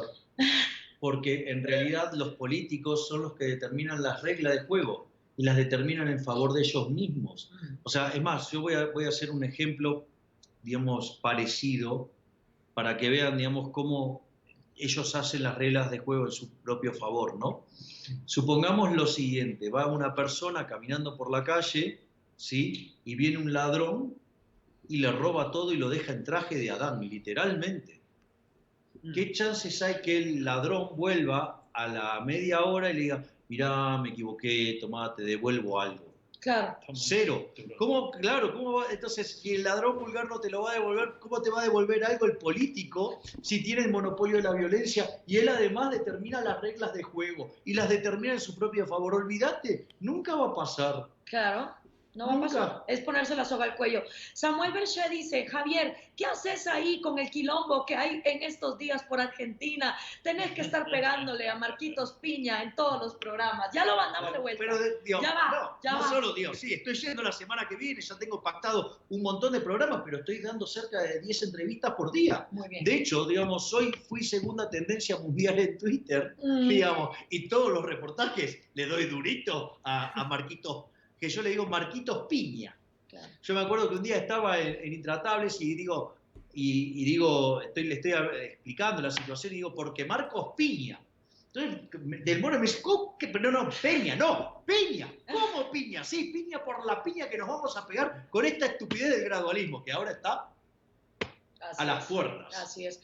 Luego dice, ¿cuándo vas a resolver los problemas de tu país? No sé si esa va para mí, pero si Guatemala quiere seguir con pinche socialismo, por más que yo llevo años diciéndoles, hay que separar educación de Estado, es el caso de la línea, nadie quiere acabar con las aduanas, sigue la corrupción, no quieren quitarle los monopolios a los sindicatos de Joviel Acevedo, que lleva 20 años parasitándose el 93% del presupuesto de educación. ¿Qué puedo hacer yo? Si en Guatemala, por más que roban, la gente quiere socialismo, no puedo hacer nada. Acordate que la gente que impone a punto de pistola son los comunistas, no nosotros. Gio Montt te pregunta, ¿cómo puede un gobierno libertario subsistir sin cobro de impuestos? No entiendo. Creo que el impuesto es un mal necesario. Claro que debe ser en menor medida y no debería ser progresivo. Es una mentada de madre que entre más ganes, más te quiten. A ver, lo primero que hay que comprender es que el Estado es nuestro enemigo. Claro. Entonces, cuando vos comprendés que el Estado es nuestro enemigo, vos sabés que lo tenés que minimizar. Y lo que hay que tener en cuenta es que dentro de ese conjunto de elección, el cero es una posibilidad. Es decir, el anarcocapitalista, si no tenés un sistema anarcocapitalista no cobrás impuestos. Claro. Porque no hay Estado. Claro. Y todas las transacciones son voluntarias. Ok, uno puede entender el Estado como una solución tecnológica que se dio en un momento. Bueno, bienvenido el progreso tecnológico. En algún momento la tecnología va a permitir que nos deshagamos del Estado, pero sí lo que tenemos que tener es la mente abierta para saber que se puede eliminar. Claro. Es decir, cuando yo digo, yo voy a, digamos, a mí me dicen, ¿vos aceptarías algún cargo en el gobierno? Sí. ¿Cuál? Presidente del Banco Central, con una condición. ¿Cuál? Ser el último. Con lo cual hago la reforma financiera, o sea, separo la banca de inversión de la banca de almacén de valor, declaro la libre competencia de monedas, ¿sí? Digamos, una vez que el sistema funciona, saco el peso. Además, el Banco Central no tiene por qué existir porque ya no hay necesidad de prestamistas de última instancia. Y cuando termino de hacer eso, llamo a mis amigos y lo invito a Bombita Rodríguez que ponga una bomba y que implosione el Banco Central. Y de ese día eliminamos la inflación definitivamente. Te preguntan también, Juan Sánchez, ¿cómo se genera pleno empleo según su invitado? Eliminando las regulaciones del mercado laboral. Después se encarga el mercado de hacerlo. Pregunta Nacho Lacroix, Macri, ¿consulta a Javier y a Espert? ¿Te ha llamado alguna vez Mauricio Macri así, oye Javier, ¿qué hago? Bueno, hay distintos, digamos, representantes del gobierno que reciben nuestras distintas propuestas. Pero digo, tampoco es ningún misterio, también las decimos en todos los programas de televisión. Claro. O sea, a ver, el día que presentamos nuestra propuesta de reforma monetaria, digamos, había un salón en la Universidad de Belgrano que reventaba de gente. O sea, había como más de 300 personas interesadas escuchando cómo nosotros decíamos, nuestra primera opción es eliminar el Banco Central. Si no nos dejan eliminar el Banco Central, vamos a un régimen de competencia de monedas. Sí, si no nos dejan hacer eso, bueno, no nos queda otra que si tenemos que tener Banco Central, digamos, controlaríamos agregados monetarios y bueno, digamos, o sea, en el peor de los casos, bueno, se controlaría tasa de interés. Nunca hacer lo que hizo el kirchnerismo, pero digamos con mucha repulsión de decir la palabra control, ¿no? O sea, pero la usábamos para que sepan que nos duele. O sea, con lo cual, digamos, que tengan claro que, digamos, por ejemplo, si nos dieran el Banco Central ahora, dejaríamos de hacer inflation targeted utilizando la tasa y nos iríamos a agregados monetarios, pero, digamos, iríamos que después a un régimen de competencia de moneda y después hacemos la reforma financiera. O sea, con lo cual desandamos el camino, ¿para qué? Para llegar al sistema de banca libre, ¿sí? Y eliminar el Banco Central. Ya. Dame un segundo. Es más, existen países sin Banco Central. El propio Hong Kong no tiene Banco Central, los billetes los imprime HSBC. Y Argentina, antes de 1935, cuando no tenía inflación, no tenía Banco Central. Adelante, Daphne. Sí, hay una pregunta aquí interesante. Agustina Taberna dice, Javier, escuché en varios programas la propuesta que tenías para achicar el gasto público y ajustar las tarifas en un 100%. ¿Eso se podría aplicar en el contexto actual y qué medidas se tendrían que tomar ahora? Sí, las medidas se pueden tomar las mismas, pero ese programa inicialmente rendía 12 puntos del PBI. Ahora, digamos, como fue avanzando esta estupidez del gradualismo y aumentó tanto la deuda y aumentó tanto la carga de los intereses, que ahora ese programa rendiría 9 puntos del PBI, o sea, rinde menos. O sea, cuanto más tiempo pase con el gradualismo, ¿sí?, cada vez te va a rendir menos el programa.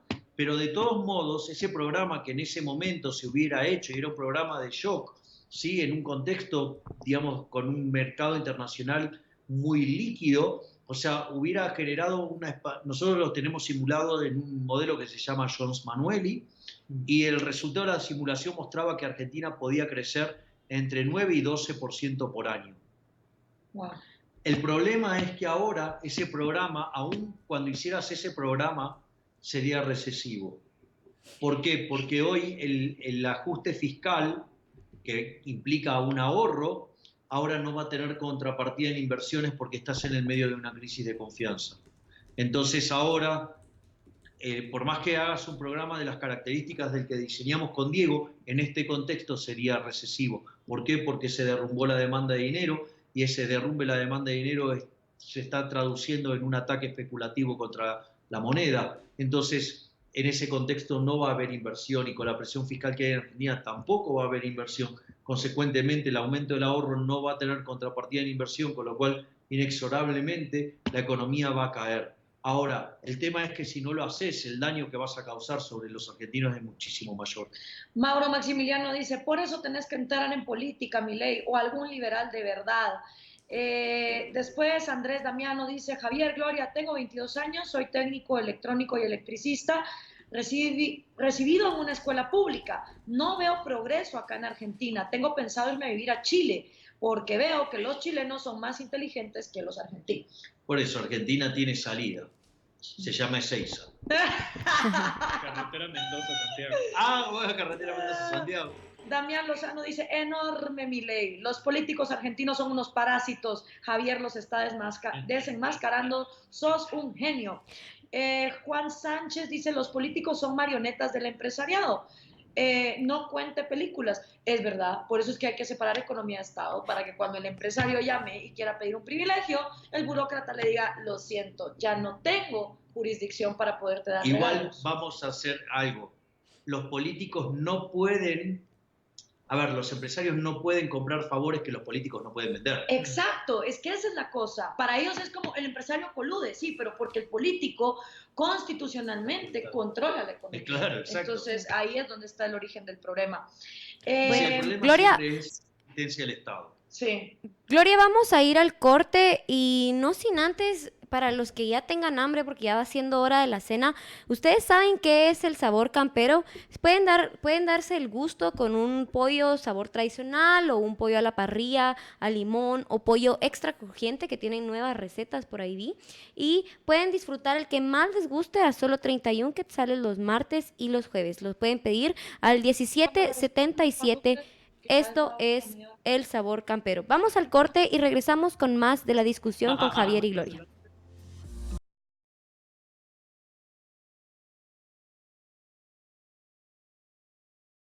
Conoceréis la verdad, y la verdad os hará Libertópolis. Felicidades, quiero agregar que siempre ganamos con ustedes por sus programas muy didácticos y bueno, esperemos que esto también sea una ayuda para Guatemala, ¿no? Estás escuchando libertópolis.com. El consumo de este producto causa serios daños a la salud. Somos los que viven con ganas, sin miedo, frescos, descomplicados, viviendo el presente sin miedo a intentar y con ganas de hacer la diferencia. Intensos, así, sin miedo, decididos. Vamos por lo que queremos, probar lo que nadie ha probado, hacer lo que nadie ha hecho, decir lo que nadie ha dicho. Somos Cerveza Gallo 502, experiencia de sabor. El consumo de este producto causa serios daños a la salud. 9 meses que estamos sin empleo. Que los magistrados nos dejen trabajar.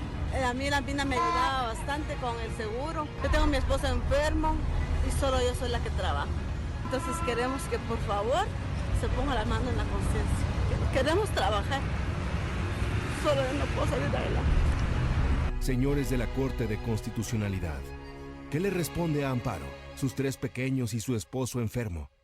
Magistrados, resuelvan ya. Acemis.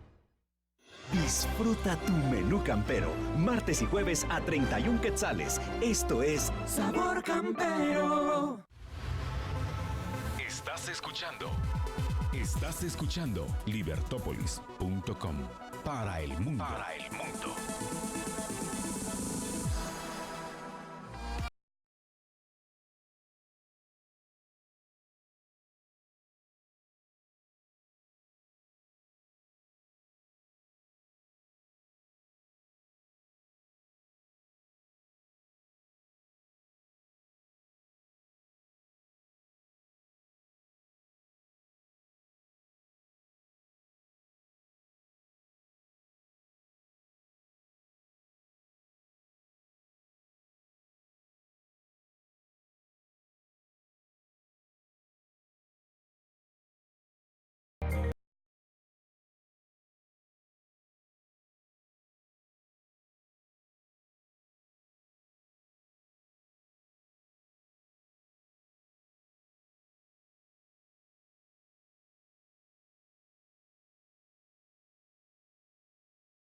Viernes son las 7:30 y todavía nos queda muchísimo por preguntarle a nuestro invitado Javier, que está con Gloria en México.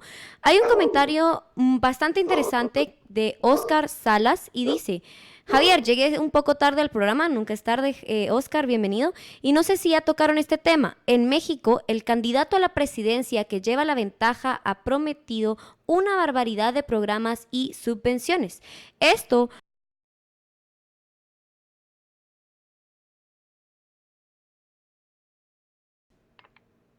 A ver, hay algo que se llama restricción presupuestaria. Si vas a gastar más, los ingresos te los tenés que conseguir de algún lado, ya sea o más impuestos, o emisión monetaria, o deuda, o bajar los gastos en otro lugar. Si no, digamos, no sé, digamos, quizás tiene de ministro de Economía a Udini. Claro. Digo que no terminó muy bien, que digamos, ¿no? No, lo mejor para ver la propuesta de AMLO es leer su libro. Yo Claro. lo hice, se llama La Salida 2018 y realmente las cuentas no dan. O sea, dice que con vender el avión presidencial, básicamente, y su varita mágica, le va a alcanzar para todo lo que quiere hacer, sin inflación, sin subir impuestos, o sea, imposible. Mauro Maximiliano dice: hagan las cuentas, señores, si no pagáramos nada de impuestos, cobramos nosotros esa plata y ahí podemos solventar nosotros mismos nuestros gastos de educación y salud de forma individual y privada. Bueno, fíjate que en Argentina, como todos los servicios que te presta el Estado son de pésima calidad, tenés el sistema de educación privada, tenés seguridad privada y también tenés, por ejemplo, salud privada. Claro. O sea, si hay algo que te muestra que puede funcionar y que el mercado se va a ordenar, es eso mismo. Y fíjate, hay varias preguntas de gente que se preocupa por eso. Dice, bueno, y las voy a resumir en una sola. ¿Cómo se soluciona entonces el problema de los bienes que son públicos? Claro, primero hagamos la lista mágica de cuáles son los bienes públicos, pero hay gente que está mencionando infraestructura, salud, educación. ¿Qué les respondes? Es falso. Es falso. Digamos, cuando uno habla de lo que son los bienes públicos, la definición tiene que ver con el principio de exclusión, ¿sí? Y el principio de rivalidad, Claro. ¿no? O sea, que cuando vos consumís, o sea, puedas excluir al otro, y digamos, un bien rival es que si yo lo consumo, el otro no puede consumir. Entonces, por ejemplo, algo que es un típico caso de bien público y que se usaba como ejemplo, y que lo usaba Samuelson, era los faros. Porque cuando lo consumía uno, vos no podías excluir a otro, y digamos, entonces, digamos, y tenías un problema de la rivalidad, ¿no? Porque lo podía consumir uno y el otro también, digamos, también lo podía consumir, con lo cual O sea, claramente era un bien público. Entonces, para Samuelson y para la teoría económica, eso era un típico bien público que justificaba la intervención del Estado. Bueno, es muy interesante porque Coase hace un estudio de todos los faros del siglo XIX. Eran todos privados. Sí, claro. Y los metros también. Dafne, quiero ahora pasar a dos amigos liberales que están aquí con nosotros. Ellos son miembros de diferentes movimientos libertarios, de think tanks que en México están haciendo una gran labor. Han estado aquí acompañándonos todo el rato con Javier. Ellos son Esteban González y Sergio Mendiola. Así que le voy a dar la vuelta a la pantalla para que, chavos, si se miran ahí, saluden a las cámaras. ¿Qué tal? Están en Libertópolis. Y háblenos un poquito de qué les ha parecido la experiencia. No, pues un gusto tener a Javier por acá en los foros en los que estuviste diciendo lo que dijiste. Siempre es útil tener voces sólidas en el programa, como dices, con datos y con lógica, porque el keynesianismo, pues quizá no con la bandera, pero es prevaleciente. Nosotros vivimos por acá, estamos transmitiendo desde una zona de la ciudad que sufrió un terremoto, le comentaba a Javier hace unos meses, y más tardaban en retirar los escombros que en proponer y en decir en periódicos y en medios, radio, televisión, la oportunidad que iba a ser para la reconstrucción, para el crecimiento económico, ¿no? Y vaya, eso se dice, y alguien lo puede decir, no hay ninguna voz pública que vaya a decir, estás diciendo unas hartas estupideces, ¿no? Entonces siempre es útil tener a alguien que lo recuerde. Bueno, gracias. Sergio. Yo quería hacerte una pregunta. A ver.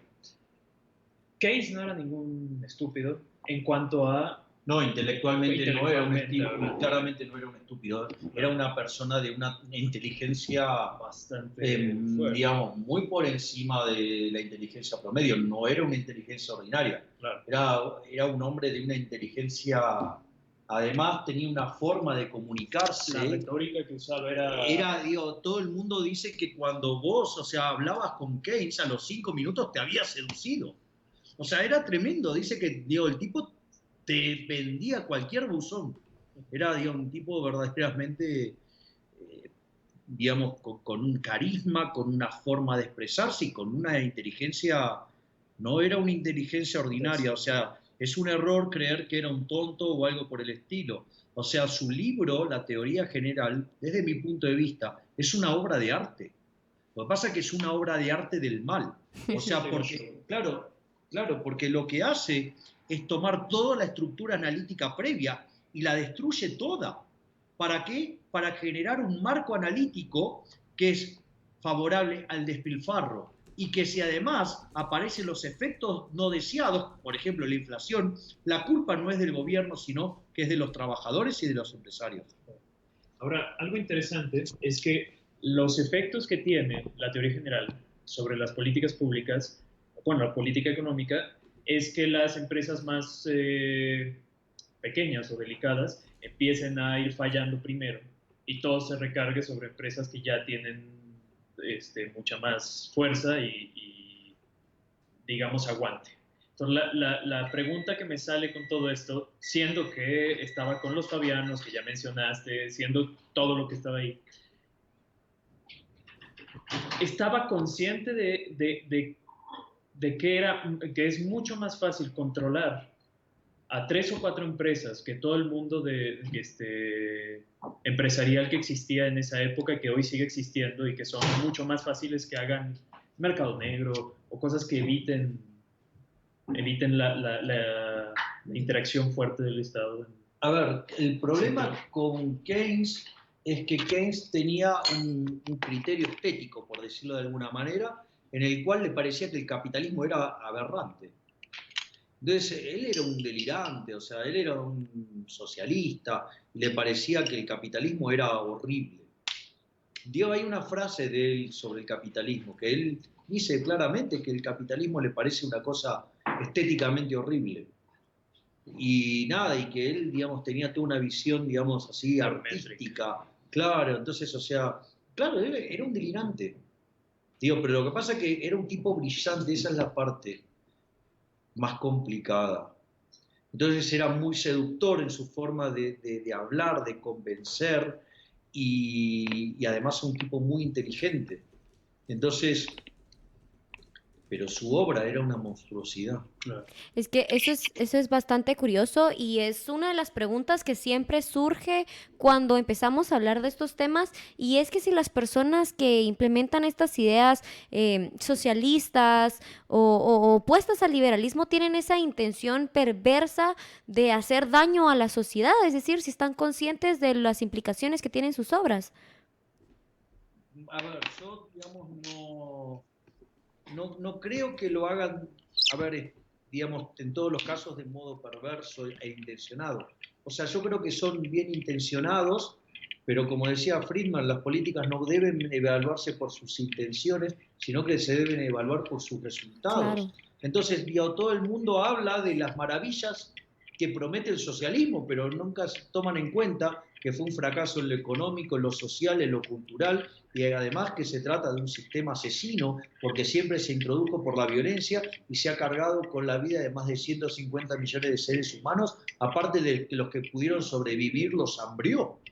Entonces, digo, me parece que, de vuelta, ahí Friedman da en el clavo, digo, las políticas no deben evaluarse por sus intenciones, sino que deben evaluarse por sus resultados. Pero además, lo que yo considero es que uno tiene que tener una visión sobre el capitalismo, ¿sí? De hecho, con Gloria una vez en el SEMA dimos una charla sobre el capitalismo.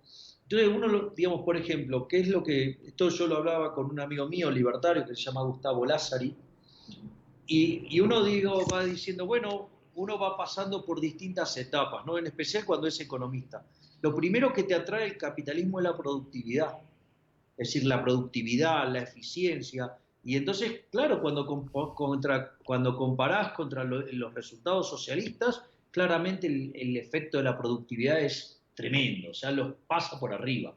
Pero ahí, digamos, los socialistas, ¿cómo se refugian? Dicen que el sistema es injusto.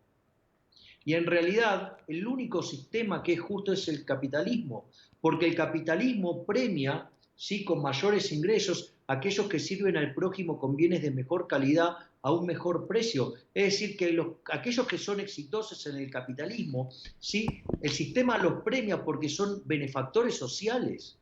Es decir, que la desigualdad en realidad es un problema de alguien que mira los números y no comprende la lógica de la distribución del ingreso en un sistema capitalista. Es decir, donde entonces el único sistema que es justo es el capitalismo, porque es el único sistema en el cual vos te apropiás de tu resultado. Y cuanto más sirvas al prójimo con bienes de mejor calidad, a mejor precio, y más productivo seas, mejor te va a ir. Pero es porque vos sos un benefactor social, te va bien porque estás haciendo una obra maravillosa por un mundo mejor, ¿sí? En cambio, el socialismo se basa en robar. ¿Qué es la justicia social? Es un robo que se implementa desde los impuestos, es decir, es la caridad a punta de pistola, ¿sí? Es robarle a otra persona el fruto de su trabajo para dárselo a otro bajo el criterio de vaya a saber quién, ¿sí? Y eso, digamos, es injusto y además implica un trato desigual frente a la ley, Claro. con lo cual es otro disparate, o sea, es un sistema aberrante. Y cualquiera de las soluciones intermedias, como dice Mises en su libro El mito de la tercera vía, son inestables. Cada vez que vos vayas por una solución intermedia, además tiende al socialismo por el tema de los fallos del gobierno. Entonces, o sea, son verdaderamente dos sistemas y el único sistema que es justo, sí, es el capitalismo. Y además no solo que es justo, tiene valores superiores, porque ¿cuál es tu escala de valores en el capitalismo? Romperte el lomo laburando, servir al prójimo con bienes de mejor calidad a mejor precio. Aun cuando detestes a las otras personas, vos tenés que lograr convencerlo que compre tu producto. Entonces, aun cuando vos lo odies, vas a tratar de que esté bien porque tu éxito depende de eso. O sea, vos estás obligado a cooperar. Entonces el sistema, digamos, no solo que genera la división del trabajo y que aumente la productividad, sino que además, como decía Bastiat, donde entra el comercio no entran las balas. Así es. Porque vos necesitas de tu prójimo para ser exitoso. En cambio, ¿cuáles son los valores en el socialismo? La envidia, el odio y el resentimiento. Es más, la gente en el socialismo es mala respecto al capitalismo. ¿Por qué? Porque en el capitalismo, cuando alguien te da algo, como vos sabés lo que cuesta ganarlo, sos agradecido. Es decir, si alguien te da algo, fíjate que las personas liberales en general, digamos, algo que estén muy contaminadas, suelen ser muy agradecidas. ¿Por qué? Porque vos sabés lo que cuesta conseguir las cosas. Ahora en un sistema socialista son tremendamente desagradecidos e ingratos. ¿Por qué? Porque yo tengo derecho. Entonces me lo tenés que dar porque tengo derechos. No, pero se está sacando... No me importa, yo tengo derechos. Ahora esos derechos alguien lo tiene que pagar. Y eso se paga con un régimen violento, que es un robo, que son los impuestos. Entonces, digamos, ¿qué discusiones hay acá? En el fondo es una discusión de valores. Digamos, los valores del capitalismo es el esfuerzo, tratar de servir al prójimo con bienes de mejor calidad, un mejor precio, emprender, buscarle la vuelta. ¿Y cuáles son los valores del socialismo? La envidia, el odio y el resentimiento, el robo y el trato desigual frente a la ley. Vamos, muchachos, no hay lugar a la discusión, nuestros valores son mejores. Y voy a aprovechar para hacer aquí un anuncio porque mañana vamos a estar hablando precisamente de los valores del capitalismo en la librería Otro Lugar de la Mancha en Polanco, aquí en Ciudad de México. Para toda la gente que estaba preguntando ¿cuándo? Un evento en Ciudad de México, mañana 12 de mayo, sábado a las 12 del mediodía. El genio de Javier Milei, aprovechenlo porque ya se va de regreso a Argentina y tiene un montón de trabajo que ir a hacer allá. Así que si lo quieren ver, si quieren comprar su libro, si quieren que se los autografíe, ahí vamos a estar en un panel súper entretenido, también con el mexicano Arturo Dam, su servidora, Javier Milei, hablando sobre los valores del capitalismo, entrada libre, no gratis, porque nada es gratis, es libre para que quiera llegar, y discutamos sobre precisamente la necesidad que hay, Javier, de decir las cosas como son y hablar de los valores que tiene el capitalismo frente al socialismo. Aquí hay otra pregunta. Maileni Olivares dice, no sé si mi pregunta sea un poco tonta, pero igual quiero preguntar. ¿Qué piensas, Javier, de la inteligencia artificial involucrada en la política? Una computadora sin prejuicios decidiendo puestos políticos y así evitar amistades y personas incompetentes en el puesto. A ver, digo, primero lo que tenemos que entender que el socialismo, el problema es la idea, no la gente.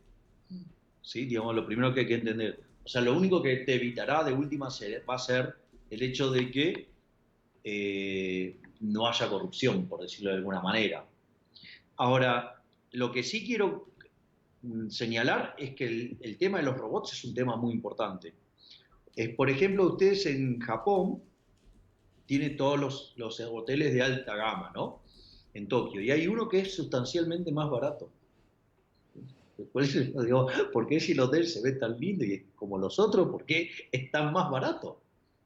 Porque es operado por robots. De hecho, por ejemplo, los robots que atienden en la recepción tienen la capacidad de empatía. Entonces, si uno viene con muy mal humor por el viaje o lo que fuera, digamos, dan contención a las personas. Hay robots que limpian, hay robots que van haciendo distintas tareas. Entonces el hotel es operado pura y enteramente por robots. Wow. Lo cual es una patada en la zona baja para los socialistas, ¿no? Porque los socialistas hablan que los capitalistas explotan a los trabajadores. Lo cual es una estupidez, porque fíjense que la característica del progreso tecnológico, ¿cuál es? Ahorrar trabajo. Es decir, si ustedes estuvieran explotando a la gente y se están beneficiando de la explotación, deberían profundizar esa explotación y no minimizarla. Es decir, va en contra del interés del explotador. O sea, digo, con lo cual, o sea, ¿cómo encima creen que además los capitalistas son perversos, pero a la vez estúpidos? O sea, por favor, muchachos, pónganse de acuerdo o tengan una teoría del valor razonable. Vuelvo a anunciar mañana los valores del capitalismo, 12 horas en Otro Lugar de la Mancha, aquí en Ciudad de México, en Polanco. Ahí van a tener a Javier Milei, que ya se nos va de regreso a la Argentina, así que pilas. Gracias también a toda la gente que por Twitter sigue mandándole preguntas a Javier y preguntan, Javier, ¿a quién ponemos de ministro en Argentina? Bueno, en principio deberíamos por lo menos pegarle una pastada en el trasero a Marcos Piña, ¿sí? y a toda la jefatura de gabinete, borrarla. Y, por ejemplo, una cosa que también podría ser muy interesante es meter en un cohete a Jaime Durán Barba y mandarlo a la luna y que no vuelva más. O sea, de hecho, digamos, la sugerencia de Jaime Durán Barba derivó en un desastre en Ecuador y bueno, y ahora estamos exportando ese desastre ecuatoriano a la Argentina. O sea, serán muy buenos para ganar elecciones, pero gobernando son un desastre y claramente es cierto, el kirchnerismo fue el peor gobierno de la historia argentina, fue lo peor que le pasó a Argentina en su historia, es aún peor que el primer peronismo, porque hicieron lo mismo que el primer peronismo, pero con un contexto internacional muchísimo mejor.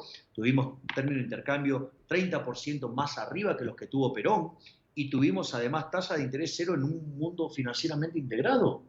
Es decir, con ese contexto Argentina debería haber triplicado su PBI, y teniendo a los inútiles de Kicillof y su banda, lograron hacer caer el PBI per cápita. O sea, un milagro del mal. Bueno, eran keynesianos, ¿no? Y ahora, eso es cierto que el kirchnerismo ha sido deplorable. Ahora, que el kirchnerismo haya sido deplorable no quiere decir que el gobierno de Macri sea malo. El gobierno de Macri es espantosamente malo también. Eso es importante también decirlo. Erika Tiburcio dice, me encanta la iniciativa y valor de Milei y Álvarez. No es fácil romper con los paradigmas, especialmente en América Latina. Yo conocí el movimiento libertario en Estados Unidos y aunque no coincido en todos los temas, he aprendido mucho de la Escuela de Economía Austriaca, pues tuve la fortuna de escuchar a Israel Kirchner, a Stephen Horwitz y Peter Botke. Sin duda, el libro de Javier Milei ocupará un lugar en mi librero y lo único que lamento es no estar en mi natal Ciudad de México para escucharlo en persona. Adelante con la discusión inteligente de las ideas y que viva la libertad.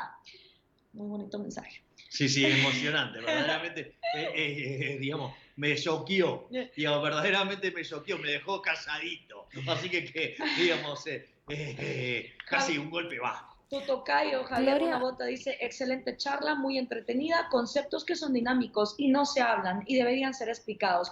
Gracias por ser muy ameno y muy bien sintetizado. Abrazo a los dos. Estamos a 10 minutos de terminar el programa. Adelante, Dafne. Sí, vamos a ir a un corte para despedirnos ya en los últimos 10 minutos que nos quedan y hablar un poquito más de las ideas de la libertad. Vamos al corte y volvemos.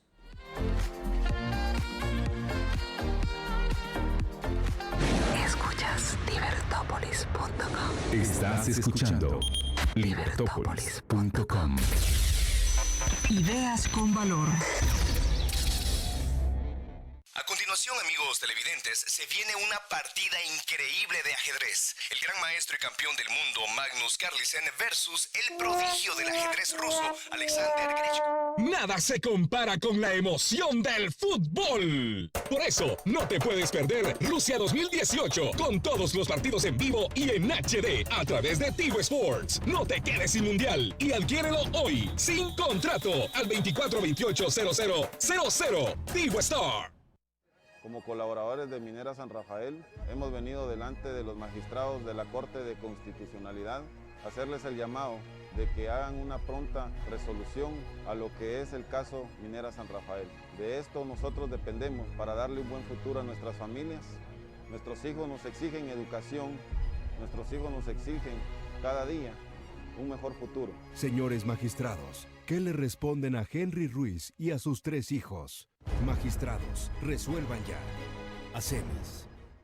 Computadoras, impresoras, memorias, discos duros, webcams, audífonos, teclados, mouses. Ya abrimos en Vista Hermosa. Visita la nueva Intelab en Metro 15. Es un nuevo concepto para hacer que tus compras tecnológicas sean mucho más fáciles y convenientes. Conoce la nueva tienda Intelab en Metro 15. Contáctanos también al 2328-0045 o en intelab.com.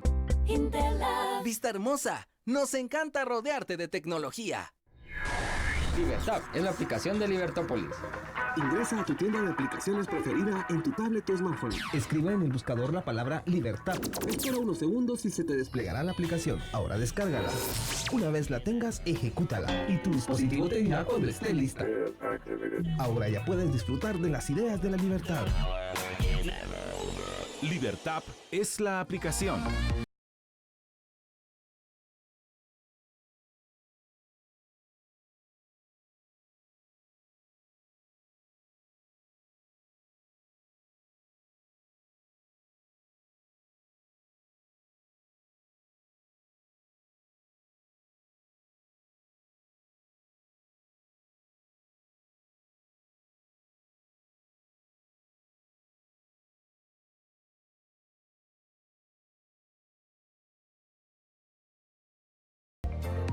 Estamos de vuelta en Liberviernes y nos acompaña Gloria Álvarez y Javier Milei desde México con otros 2 invitados ahí que eran de sorpresa.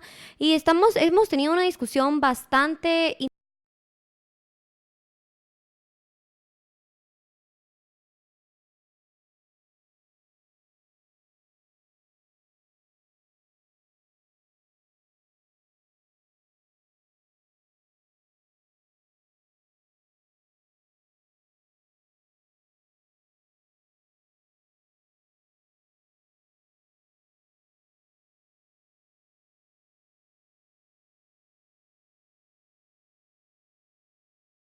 de cuentas, es muy importante que recordemos que los únicos responsables de difundir las ideas somos nosotros mismos e invitar a las personas a que cada vez más sientan afinidad precisamente por estos ideales y principios.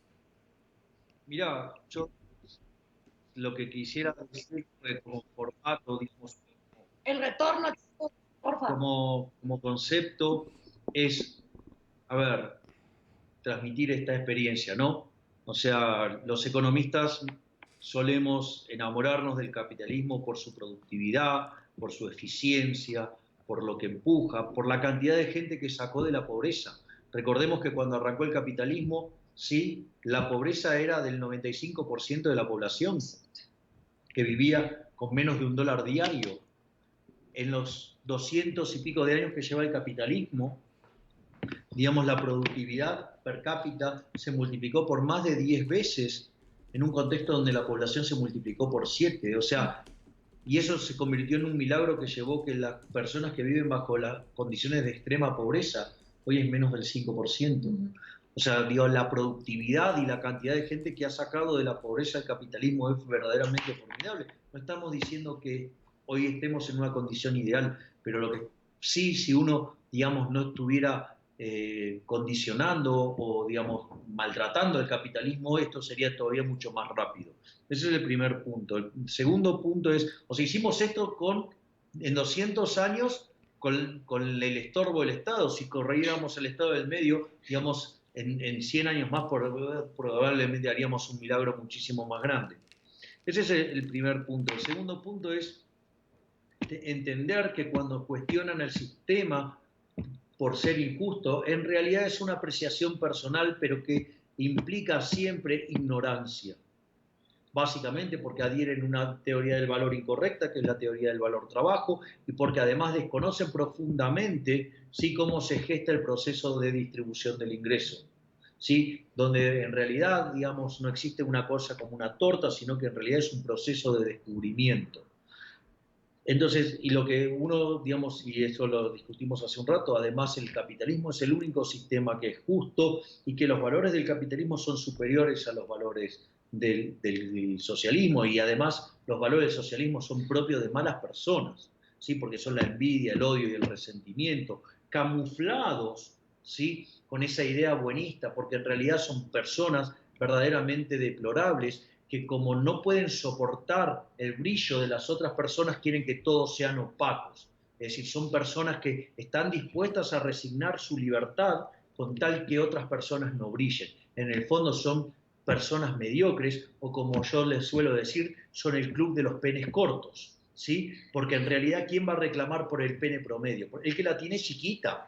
Es decir, digamos, o sea, es un grupo de personas, digamos, que están debajo del promedio, son subnormales, por decirlo de alguna manera. Es decir, son personas envidiosas y resentidas. Pero como si todo esto fuera poco, ¿sí?, quisiera decir que además el capitalismo no solo es más productivo, no solo es, digamos, el único sistema que es justo, sino que además es estéticamente superior. A ver, el Guggenheim se hizo de nuestro lado. Las Torres Gemelas, a pesar que un loco las tiró, se hicieron de nuestro lado, ¿sí? En cambio, ¿cómo eran los edificios del otro lado de la cortina de hierro? Eran cuadrados, grises, oscuros, sin ventanas, eran horribles. Y les puedo asegurar que aún hoy, cuando entren en edificios de la vieja Unión Soviética, son verdaderamente espantosos.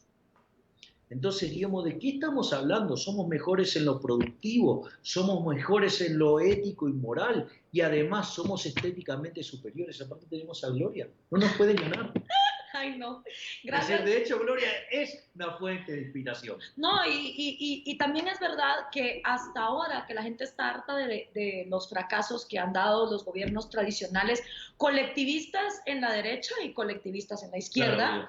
Entonces ya nosotros que éramos los locos, no, ay, esos liberales y la gente que se burlaba de Mises y de Friedman y de Rand y todos los filósofos, ahora es una excelente oportunidad en el siglo XXI, porque como cuando ya todo lo estatista se probó y todo fracasó, la gente nos está empezando a escuchar y hay un montón de voces que están haciendo esa batalla de las ideas. Yo quiero aprovechar antes de regresar contigo, Dafne, agradecerte primero, Javier, por haber estado con nosotros en este programa. Sabemos que has tenido una agenda súper apretada, que has tenido, bueno, despertando muchas mentes aquí en México, y mañana es el último evento con Javier Milei aquí en Ciudad de México. Va a estar aquí también su servidora, Los Valores del Capitalismo, en Otro Lugar de la Mancha, en Polanco. Ahí en el Facebook están todos los detalles, también en México Libertario. Ahí va a estar Javier con su libro, La Mentira Keynesiana. Gracias por haber estado con nosotros, Javier. Chicos, por habernos estado acompañando tras bambalinas y en bambalinas también. El agradecido soy yo. Qué bueno, porque Javier. usted es una fuente de inspiración. Gracias. Y dicen que si le daba un pico a Javier, entonces lo van a ir a traer al aeropuerto de Seiza con flores y bombos. Bueno, te voy a dar uno en el cachete para que me lo vayan a traer y me lo vayan a recibir con gran amor, por favor, porque la verdad es que lo ha dejado todo aquí en México, ¿ok? Así que vayan a traerlo como el héroe que es. Gracias, Dafne, por haber estado con nosotros y a toda la gente allá en la cabina de Libertópolis. Les mando un abrazote, los extraño un montón. Vénganme a visitar, por favor. Un beso. Gracias, Gloria, gracias, Javier, gracias a los chicos que estuvieron tras bambalinas y por supuesto que gracias a ustedes que nos escucharon, ya sea desde el canal de Facebook, desde el canal de YouTube o por supuesto que también dejándonos acompañarlos en el tráfico. Esperamos que esta discusión haya sido de mucho valor para ustedes y que hayan agarrado nuevos impulsos para salir y defender las ideas de la libertad, que es una batalla que tenemos que luchar todos los días. Gracias y nos vemos la próxima semana. Libertópolis presentó a